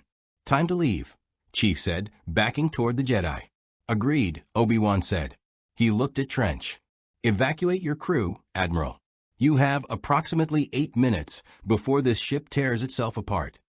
Trench's eyes blazed with fury and grudging respect. "You're monsters. All of you." "We're soldiers," Chief corrected. "There's a difference." The blast doors finally gave way, molten metal collapsing inward. Grievous strode through, all 4 lightsabers ready. His optical sensors locked on Chief with murderous intent. "You die first, Armored One." Chief didn't wait for the cyborg general to close the distance. He pulled his last weapon, a commandeered blaster pistol, and opened fire while retreating. The shots were useless against Grievous reflexes, but they bought seconds. Precious seconds that let Obi-Wan and Anakin reach the bridge's secondary exit. They ran through corridors as the ship shuddered around them, reactor warnings escalating from critical to catastrophic. Droids attempted to intercept them, but most were already retreating toward escape pods, following self-preservation protocols that overrode combat directives. Grievous pursued, his mechanical body tireless, his rage single-minded. Chief could hear him behind them, 4 lightsabers cutting through bulkheads, clawed feet tearing into deck plating. The cyborg was faster than any of them in a straight sprint. "This way," Anakin shouted, force-pulling a maintenance hatch open. They dove through into a service corridor, sealing it behind them. It bought maybe 30 seconds before Grievous cut through. "We need our shuttle," Obi-Wan gasped, consulting his datapad while running. "But it's 12 decks away, and Grievous is between us and it." Chief's motion tracker showed Grievous' heat signature cutting through the maintenance hatch behind them. Ahead, the corridor branched, one path toward the shuttle, another toward the ship's primary hangar bay. Chief made the tactical calculation. "Split up," he said. "You 2 head for the shuttle. I'll draw Grievous toward the hangar. He wants me dead. I'll use that." "That's suicide," Anakin protested. "It's tactics," Chief corrected. "I'm the slowest with damaged armor. He'll catch me first anyway. Might as well make it count. Get to the shuttle, extract, Warn the Republic fleet about the reactor overload. They'll need to clear the blast radius. Obi-Wan grabbed Chief's arm, surprising strength for someone so lean. If you sacrifice yourself, Chief, the clones will never forgive us. Neither will I. Then I won't die, Chief said simply. He pulled free and sprinted toward the hangar, his damaged armor's servos screaming in protest. Behind him, Grievous burst through the maintenance hatch. The cyborg general assessed the diverging paths, saw Chief's retreating form, and made his choice. He pursued the Spartan, lightsabers whirling with lethal intent. Chief ran through corridors he'd memorized during the insertion, his perfect recall providing navigation even without working sensors. The hangar bay was close, 400 meters, 300, 200. His armor was failing catastrophically now, right leg actuators losing power, left arm nearly immobile, chest plate breached in 2 locations. He was running on augmented biology and willpower. Grievous was gaining. Chief could hear him, feel the vibration of those clawed feet tearing into deck plating. The cyborg was laughing, a horrible mechanical sound that echoed through the corridors. You cannot escape, Spartan. Grievous roared. I will take your armor as a trophy. Your weapons will join my collection. Chief reached the hangar bay, a vast space filled with separatist starfighters, dropships, and dozens of battle droids preparing for evacuation. All eyes, organic and optical, turned toward him as he emerged. Then toward Grievous, who burst through the entrance behind him. Seal the bay, one droid commanded. Contain them. But Chief wasn't trying to escape through the hangar. He was heading for something else, something his motion tracker had detected during their initial insertion. An ammunition depot. Starfighter munitions, proton torpedoes, thermal charges. Enough explosive ordnance to vaporize half the ship. And it was stored directly adjacent to the hangar bay, separated only by a blast door that Chief's dwindling strength couldn't possibly breach. But Grievous could. Chief sprinted toward the blast door, Grievous 15 meters behind and closing. 10 meters. 5 meters. Chief dove left at the last possible second, rolling across the deck. Grievous, unable to stop his momentum, slammed into the blast door with bone-crushing force. The cyborg general staggered back, confused. Then understood. His optical sensors widened fractionally. No. Chief raised his blaster pistol, power cell nearly depleted, maybe 3 shots remaining, and fired at the blast door's control panel. Sparks flew. The door's safety protocols failed. And behind it, destabilized by the ship's reactor meltdown, the munitions depot's containment fields collapsed. The explosion was apocalyptic. Chief's world became fire and force, his body ragdolling across the hangar bay, slamming through a starfighter's hull and into a support column beyond. His HUD went dark. His armor systems shut down. Pain receptors overloaded, and then went blessedly numb. Through cracked visor optics, he saw Grievous, the supposedly indestructible cyborg general. Lying 40 meters away, his body torn apart by the blast, 3 of his 4 arms severed, optical sensors flickering and dying. The invincible resolve was breaking apart, secondary explosions cascading through its superstructure. Chief could see stars through massive hull breaches. Atmosphere was venting, sucking debris and droids into the void. His armor's emergency seals engaged automatically, maintaining pressure. But without power, he was effectively paralyzed. He lay in the wreckage, waiting to die, satisfied that the mission was complete. Then blue lightsabers appeared in his blurred vision. Hands gripped his armor. Anakin's voice, I've got him. Obi-Wan, help me move him. We need to reach the shuttle now, Obi-Wan's calmer voice replied. The reactor's going critical. They dragged Chief through corridors, his useless armor scraping against deck plating. He felt the shuttle's artificial gravity engage, felt the acceleration as they launched. Through the viewport, he watched the invincible resolve die, reactor explosion consuming the ship from within, shockwave expanding outward, consuming screening vessels caught too close. The Separatist fleet broke formation, panic overriding tactical doctrine. They retreated into hyperspace, abandoning Christoph Isis without the orbital bombardment they'd threatened. The mission was complete. The planet was saved. The civilians would live. Master Chief Petty Officer John 117 allowed himself to pass into unconsciousness. His duty fulfilled. Chief woke in a negotiator's medical bay 3 days later. His armor had been carefully removed and laid out beside the bed, battle-scarred, scorched, several plates completely destroyed. Dr. Maris stood over him, datapad in hand, expression caught between medical frustration and reluctant admiration. "Your augmentations saved your life," Maris said, without preamble. "A normal human would have died from the internal trauma alone. Ruptured organs, fractured ribs, severe concussion. Your reinforced skeleton held together. Your enhanced healing is already repairing tissue damage. And somehow your brain survived trauma that should have caused irreversible damage." He set down the datapad. "But even Spartan physiology has limits. You need at least 2 weeks of recovery before you should even consider combat operations." "How long until I can walk?" Chief asked, his voice rough. "You shouldn't be conscious yet, let alone asking about walking," Maris replied. "But if I had to guess, 48 hours before you can move without assistance. 4 days before you're combat functional. 2 weeks before you're back to full capacity." He paused. "That's assuming you actually rest, which I suspect you won't." Chief sat up slowly, testing his body's responses. Pain radiated through his torso and left leg, but it was manageable. His augmented healing was already working. He could feel it in the way damaged tissue knit together, in how the worst of the inflammation was already receding. "My armor. Damaged beyond our ability to repair," Maris admitted. "The Republic's best engineers have been studying it, trying to understand the technology. They can patch some of the structural damage, restore basic mobility, but the shield generator is completely destroyed.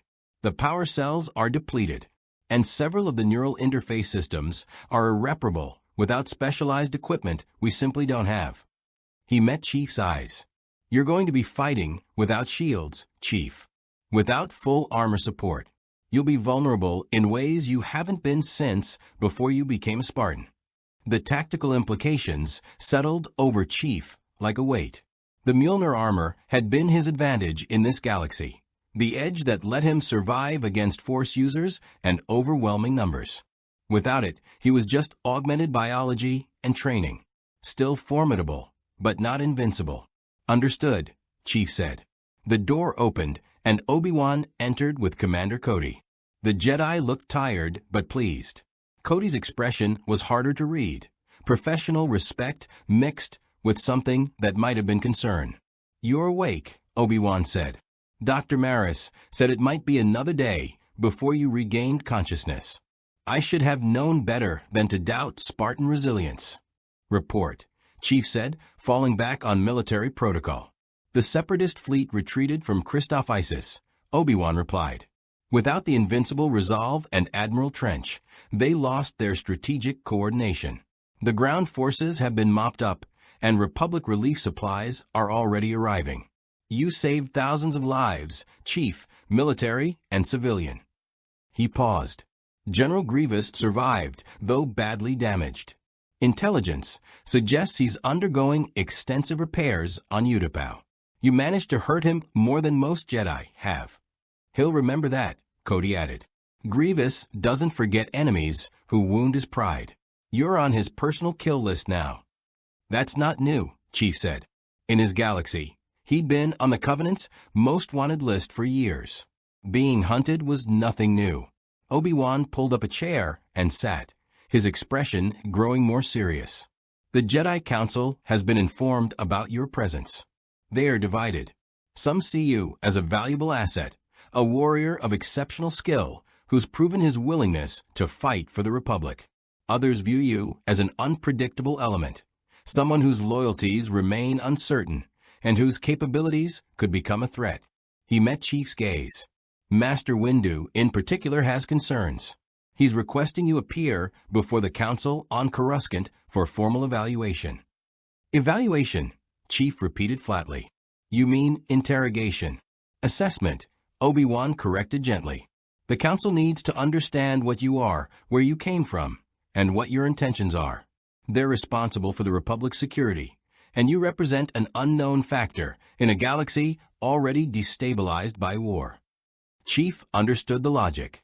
If an unknown super soldier had appeared in UNSC space during the Human Covenant War, ONI would have detained and questioned them too. But understanding didn't mean acceptance. What if I refuse? Then you make their concerns valid, Obi-Wan said. Chief, I've fought beside you. I've seen your character in combat. But the Council doesn't know you. They only know what reports tell them. That you destroyed a Separatist patrol, infiltrated a capital ship, killed Admiral Trench, and survived an encounter with General Grievous. From their perspective, you could just as easily be a weapon waiting to turn against the Republic. I'm not a weapon, Chief said quietly. I'm a soldier. There's a difference. I know, Obi-Wan replied. But you'll need to convince them of that. Cody stepped forward. Sir, if it matters, the 212th and 501st are vouching for you. Word spread through the clone army about what you did on Christoph Isis, saving troopers, completing the mission, taking on Grievous himself. Clones respect action over words. You've earned their trust. The clones aren't making decisions about galactic security, Obi-Wan said, though not unkindly. Their opinions matter, but the Council's authority supersedes them. Chief processed the political landscape. The Jedi Council held significant power within the Republic's military structure. Refusing their summons would paint him as hostile or uncooperative. But appearing before them meant exposing his capabilities, his limitations, his origins, information that could be exploited. Still, he'd learned enough about this galaxy to know that the real threat wasn't the Jedi. It was the Sith pulling strings behind the Separatist movement. Count Dooku and his mysterious master, Darth Sidious. They were the ones orchestrating this war, manipulating both sides toward some hidden objective. If Chief wanted to understand the full scope of the conflict, he needed access to Republic intelligence. And that meant accepting the Council's authority, at least temporarily. I'll go to Coruscant, Chief said. I'll speak to the Council. But I'm not surrendering my armor or my weapons. And I reserve the right to leave if I determine the Republic isn't worth supporting. Obi-Wan smiled faintly. That's probably the best compromise we could hope for. Master Windu won't like the conditions, but he'll accept them. He stood. We'll depart for Coruscant once you're medically cleared. Until then, rest. You've earned it. As Obi-Wan and Cody left, Chief lay back on the medical bed and stared at his damaged armor. The golden paint was scorched and peeling, revealing bare metal beneath. The energy shield generator was a shattered ruin. The neural interface systems sparked intermittently. It was still Mjolnir Mark VI, still his armor. But it was dying, piece by piece, system by system. Without UNSC support, without proper maintenance, it would eventually fail completely. And when it did, Chief would be forced to adapt to this galaxy's technology, or become obsolete. The door opened again. This time, it was Anakin. The younger Jedi entered with his usual confident stride, but his expression was uncharacteristically serious. We need to talk, Anakin said, pulling up a chair. About what you did aboard the Invincible Resolve. Chief waited. Anakin seemed to be wrestling with something, his jaw tight. You were willing to die to complete the mission, Anakin continued. You drew Grievous away, triggered that explosion knowing it would probably kill you. That's not tactics, that's self-sacrifice. And I need to know if that's your standard operating procedure, because if it is, I can't let you work with the 501st or 212th. Why not? Chief asked. Because soldiers follow examples, Anakin said intensely. If you're throwing yourself into suicide missions, clones will think that's expected. They'll start taking unnecessary risks, prioritizing objectives over their own survival. I've already lost too many good men who thought dying for the mission was heroic rather than tragic. Chief considered his response carefully. Anakin was right. Leadership by example was powerful, especially with soldiers conditioned for loyalty like the clones. But he was also wrong about Chief's motivations. I didn't plan to die, Chief said. I planned to complete the objective and survive. The explosion was calculated.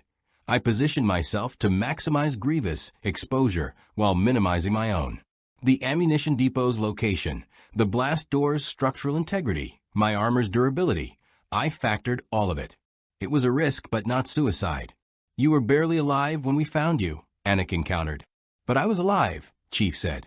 I've been in worse situations and survived. I know my limits better than you do, General. I know when a risk is acceptable and when it's foolish. And I know the difference between sacrifice and waste. Anakin studied him for a long moment. You've lost people. Soldiers under your command. I can see it in how you fight, like you're carrying the weight of everyone who didn't make it. Chief didn't deny it. Kelly, Fred, Linda, his Spartan brothers and sisters scattered across the galaxy or dead. The Marines aboard the Pillar of Autumn. Sergeant Johnson, Cortana, fragmented and lost in dimensional translation. Every loss was catalogued, remembered, honored through continued service. Yes, Chief said simply. So have I, Anakin replied quietly. Every clone who dies under my command, I feel it. The Force connects us. I sense their fear, their pain, their last thoughts. He trailed off, struggling with words. It's why I fight so hard. Why I take risks. Because if I don't, more of them die. And I can't accept that. But you can't save everyone, Chief said. No commander can. You make the best decisions possible with available information. You execute with maximum efficiency. And you accept that some losses are inevitable. The alternative is paralysis. And paralysis costs more lives than action. Cold logic, Anakin observed. Necessary logic, Chief corrected. Emotion clouds tactical judgment. I've seen commanders make catastrophic decisions because they let personal feelings override strategic necessity. Care about your soldiers, but don't let that care compromise the mission. Because if the mission fails, everyone dies anyway. Anakin stood, his expression conflicted. I don't know if I agree with your philosophy, Chief, but I respect that you've thought it through, that you're not just reckless. He moved toward the door, then paused. When we get to Coruscant, the Council's going to test you. Not just your combat abilities, but your character, your motivations, your loyalties. Master Windu especially. He doesn't trust easily, and he's suspicious of anyone who operates outside the Jedi's understanding of the Force. Advice? Chief asked. Be honest, Anakin said. Don't try to tell them what they want to hear. Jedi can sense deception, and nothing will turn them against you faster than feeling manipulated. He smiled slightly. And maybe don't mention that you think emotions cloud judgment. That's kind of our whole thing, trusting our feelings and the Force's guidance. After Anakin left, Chief spent the next 2 days recovering and planning. Dr. Maris's estimation proved accurate. Within 48 hours, Chief was mobile, though his movements were slower and more careful than usual. The engineers delivered his repaired armor on the 3rd day, and Chief inspected their work critically. They'd done what they could. Structural plates had been reinforced with Republic Durasteel alloys. The servo systems were functional, though less responsive than before. The helmet's HUD was restored, though several sensor systems remained offline. But the shield generator was dead. The power cells were operating at 60% capacity, and the neural interface was glitchy, occasionally dropping commands. It would have to be enough. The Negotiator dropped out of hyperspace above Coruscant 5 days after the Battle of Christoph Isis. Chief stood in the observation deck, watching the city planet materialize, an entire world covered in kilometers-deep layers of civilization, billions of beings living in vertical metropolises that stretched from surface to stratosphere. It was simultaneously magnificent and overwhelming. Impressive, isn't it? Obi-Wan said, joining him. 10,000 years of continuous habitation. The center of galactic government, culture, and commerce. Also one of the most dangerous places in the galaxy, if you know where to look. Every city has shadows, Chief observed. Indeed. And Coruscant's shadows run very deep. Obi-Wan gestured toward the Jedi Temple, a massive structure visible even from orbit, its spires reaching toward the sky. That's where we're headed. The Council is waiting. As the shuttle descended through layers of air traffic, Chief reviewed his tactical assessment. The Jedi Council represented authority and power within the Republic. Gaining their approval, or at least their tolerance, was strategically valuable. But he wouldn't compromise his principles or his autonomy to achieve it. He'd faced worse than mystical warrior monks. He'd survived the Flood, the Covenant, the Forerunners. He'd fought impossible battles and won through skill, determination, and adaptability. The Jedi Council would test him. He'd pass their tests or refuse them entirely. Either way, he'd do it on his own terms. The Spartan way. The Jedi Temple was ancient beyond Chief's ability to comprehend. As he walked through its corridors alongside Obi-Wan and Anakin, he cataloged details with tactical precision. Defensive choke points at every intersection, meditation chambers that could serve as rally points, training rooms large enough for small unit tactics. But beneath the strategic assessment, he felt something else, a weight of history, of tradition stretching back millennia. The halls were filled with Jedi of dozens of species, younglings training with practice sabers, masters moving with serene purpose. All of them paused to stare at Chief as he passed. His damaged armor marked him as a warrior, but one unlike anything their ancient order had encountered. They're curious, Obi-Wan explained. Many have never seen someone who exists outside the Force's influence. To Jedi senses, you're like a void, present, but untouchable. It's unsettling for those who've spent their lives connected to all living things. I've been called worse, Chief said. They ascended to the council chambers via a turbolift that rose through the temple's central spire. When the doors opened, Chief found himself in a circular room with large windows offering panoramic views of Coruscant's endless cityscape. 12 chairs arranged in a circle, 11 of them occupied by Jedi Masters of various species and ages. At the center sat Master Yoda, small, ancient, with eyes that held centuries of wisdom and power. To his right was Mace Windu, dark-skinned, intense, radiating controlled authority. The others Chief didn't recognize, though he noted their positions, their body language, their weapons. Master Chief Petty Officer John 117. Mace Windu's voice was deep and measured. You stand before the Jedi High Council. We have reviewed reports from Generals Kenobi and Skywalker regarding your actions on Christoph Isis. Impressive, concerning, and deeply unusual. Unusual you are indeed, Yoda added, his aged voice somehow carrying authority despite its gentleness. From beyond this galaxy, you claim. Through the Force, verify this, we cannot. But truth in your words we sense. Chief stood at attention, a habit from decades of military briefings. Masters, I'm here to answer your questions. Let's start with the obvious, Mace said. What are your intentions in our galaxy? What do you want? To survive, Chief answered.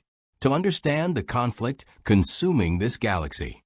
Eventually, to find a way home, if that's possible. And until then, Mace pressed. Will you fight for the Republic? Remain neutral? Sell your services to the highest bidder? I'll fight for what's worth protecting, Chief said. I've evaluated the Republic. You have flaws. Exploitation of clone soldiers, political paralysis, a war machine that grinds through lives without clear strategic objectives.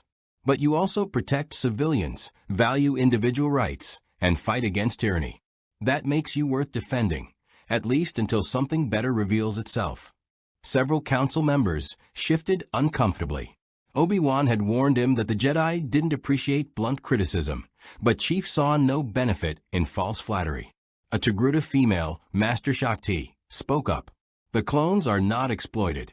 They serve willingly, with honor and purpose. They were created to serve, Chief countered. They had no choice in their existence or their purpose.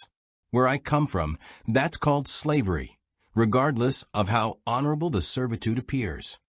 Strong words, May said, his tone sharp, especially from someone whose own military created super soldiers from children. Chief met his gaze without flinching. You're right. The Spartan program was morally questionable at best. We were taken as children, augmented without fully understanding what we were consenting to, and turned into weapons.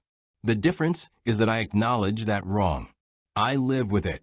I don't pretend it was purely righteous just because the cause was necessary. Yoda's ears twitched, and something that might have been approval flickered in his ancient eyes.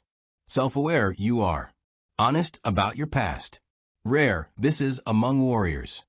The Force reveals truth, a Kel Dor master, Ki-Adi-Mundi, observed. Yet with you, Chief, the Force shows nothing. You are present, but imperceptible. This has never occurred in recorded Jedi history. How do we trust someone we cannot sense? The same way I'm trusting you, Chief replied. Through actions, not mystical feelings. I fought beside your soldiers. I completed your mission. I risked my life to save Republic forces. Judge me by what I've done, not by what you can or cannot sense. Mace leaned forward. Your armor's technology is beyond our current understanding. Your combat capabilities exceed even enhanced clone commandos. Your tactical thinking rivals the best military minds in the Republic. If you chose to become an enemy, you would be extraordinarily dangerous. How do we ensure you won't turn against us? You don't, Chief said bluntly. I'm not offering guarantees. I'm offering conditional alliance. If the Republic continues to act in ways I consider morally acceptable, I'll support it. If it betrays the principles it claims to uphold, I'll withdraw that support. You have to earn my loyalty the same way I have to earn yours. The council chamber was silent. Several masters exchanged glances, wordless communication through the Force that Chief couldn't perceive. Finally, Yoda spoke. Refreshing your honesty is. Challenging, but refreshing. A question I have, why fight at all? Alone you are. No army, no nation, no allegiance owed. Simply survive, you could. Hide, until passage home you find. Why risk yourself for a galaxy not your own? Chief considered the question. It cut to the core of who he was, what Dr. Halsey had made him, what decades of war had forged. Because that's not who I am. I'm a soldier. When I see people in danger and I have the ability to help, I help. It's not about obligation or payment. It's about. He paused, searching for words that had never come easily. It's about doing what's right because it's right. The Covenant taught me that evil doesn't stop itself. Someone has to stand against it. If I have the skills and the strength to be that someone, then I have a responsibility to act. Yoda's expression softened into something that looked almost like a smile. A Jedi's philosophy, that is, protect those who cannot protect themselves. Stand between harm and the innocent. Serve not for glory, but for duty. He looked at the other council members. Agree with young Skywalker, I do. Brought here by the Force, this warrior was. For a purpose, perhaps. Or simply because needed he is. That's dangerously close to prophetic thinking, Mace cautioned. We can't assume the Force has a specific plan for Chief just because his arrival was unusual. Assume nothing, I do, Yoda replied. But waste potential allies in desperate times, we cannot. Anakin stepped forward from where he'd been standing at the chamber's edge. Masters, I've fought beside Chief. He's saved clone lives, completed impossible missions, and faced threats that would kill most Jedi. He's proven himself. What more do you need? We need assurance, Mace said. Not just of his current intentions, but of his long-term reliability. Wars change people, Chief. You've already experienced one war that lasted decades. What happens when this war breaks something inside you? What happens when you decide the Republic isn't worth the cost? Chief had asked himself similar questions. Every mission took something from him. Pieces of humanity eroded by necessary violence, by calculated sacrifices, by the weight of command decisions. He'd seen soldiers break under that weight. He'd watched the Covenant's war twist good people into monsters. I don't know, Chief admitted. I can't promise I won't change. War changes everyone. But I can promise that if I ever become a threat to innocent lives, if I ever lose the ability to distinguish between necessary force and cruelty, I'll recognize it. And I'll remove myself before I become the thing I've spent my life fighting against. It was the most honest answer he could give. The most vulnerable he'd been since arriving in this galaxy. Mace studied him for a long moment. Then, surprisingly, he nodded. That's enough. Not perfect, but enough. He looked at the other council members. I propose we grant Chief provisional status as a Republic military consultant. He maintains operational independence, but coordinates with Jedi generals when appropriate. We monitor his actions, and he maintains transparency about his capabilities and limitations. After 6 months, we reassess. Seconded, Shaak Ti said. Agreed, Ki-Adi-Mundi added. One by one, the council members voiced their approval. Finally, Yoda spoke. Decided it is. Welcome to the Grand Army of the Republic, Master Chief. Not as a slave, not as a weapon, as an ally with respect and autonomy. May the Force be with you, whether you feel it or not. Chief nodded acknowledgement. It wasn't everything he wanted, but it was acceptable. He'd have access to Republic intelligence, military resources, and strategic planning. He could continue evaluating whether this galaxy's war was worth his participation, and he maintained the freedom to walk away if circumstances changed. As the council dismissed him, Obi-Wan placed a hand on his shoulder. That went better than I expected. Master Windu's approval is not easily won. He's practical, Chief observed.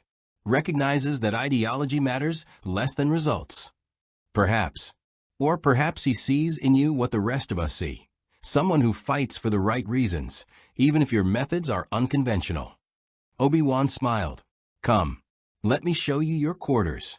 If you're going to be working with us, you'll need somewhere to maintain that armor and plan your next impossible mission. The quarters were Spartan, appropriate. Chief thought with grim humor. A sleeping platform, storage for equipment, a maintenance workbench, and a terminal with access to Republic tactical databases. It wasn't the forward unto Dawn's armory, but it would suffice. That night, alone in his quarters, Chief attempted once more to access Cortana's corrupted AI matrix. His armor's damaged systems could barely interface with the fragmented data, but he tried anyway, searching for any recoverable piece of her. Static. Corrupted code. Then, for just a moment, a fragment. Asterisk, don't make a girl a promise if you know you can't keep it.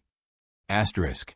Her last words to him, before Installation 08's destruction, before the slipspace accident that had brought him here. She was gone, truly gone this time, lost in dimensional translation, her matrix incompatible with this galaxy's computer architecture. Chief closed the connection and stared at his reflection in the armor's scarred surface.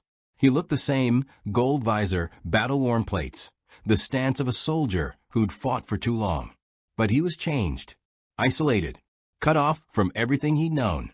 Yet he'd found purpose here. A new war, new soldiers worth protecting, new battles to fight. He thought of Commander Cody's respect, of Obi-Wan's trust, of Anakin's competitive camaraderie. He thought of the clone troopers who'd cheered when he'd saved Longshot, who'd spread his legend through their ranks, who'd accepted him as one of their own. He wasn't home. But he wasn't completely alone either. Master Chief Petty Officer John, 117, began maintenance on his damaged armor, preparing for whatever mission came next. Because that's what soldiers did. They endured. They adapted. They fought. And they never gave up, no matter how far from home they found themselves. The Clone Wars would continue. The Sith would continue their manipulation. And somewhere in the shadows, Count Dooku and Darth Sidious would plot their endgame. But now they had a variable they couldn't predict. A warrior from beyond their galaxy, bound by no prophecy, untouchable by the Force, and carrying skills forged in conflicts that made their war look small. The Sith had planned for Jedi. They'd planned for clones. They'd planned for every contingency in a 1,000-year scheme. They hadn't planned for a Spartan. The legend of Master Chief spread through the Grand Army of the Republic like wildfire. Clone troopers whispered about the Golden Warrior who fought without the Force, who charged through impossible odds, who treated them as brothers rather than expendable assets. Separatist commanders added him to priority target lists, his armor's distinctive silhouette appearing in intelligence briefings alongside Jedi generals and Republic strategic assets. But Chief himself remained unchanged by the legend.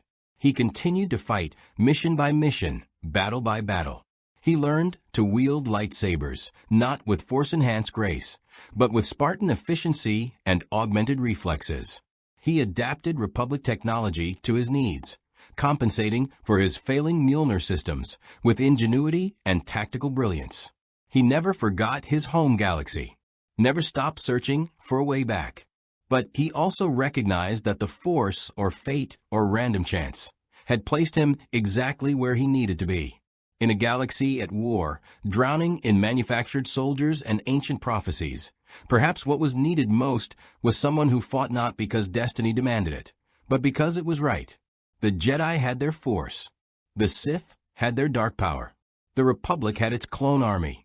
And the Separatists had their droids. But the galaxy also had something new, something unexpected, something that would change the Clone Wars in ways neither Jedi nor Sith could foresee. It had a Spartan, and Spartans never died. They were just missing in action, until the galaxy needed them most.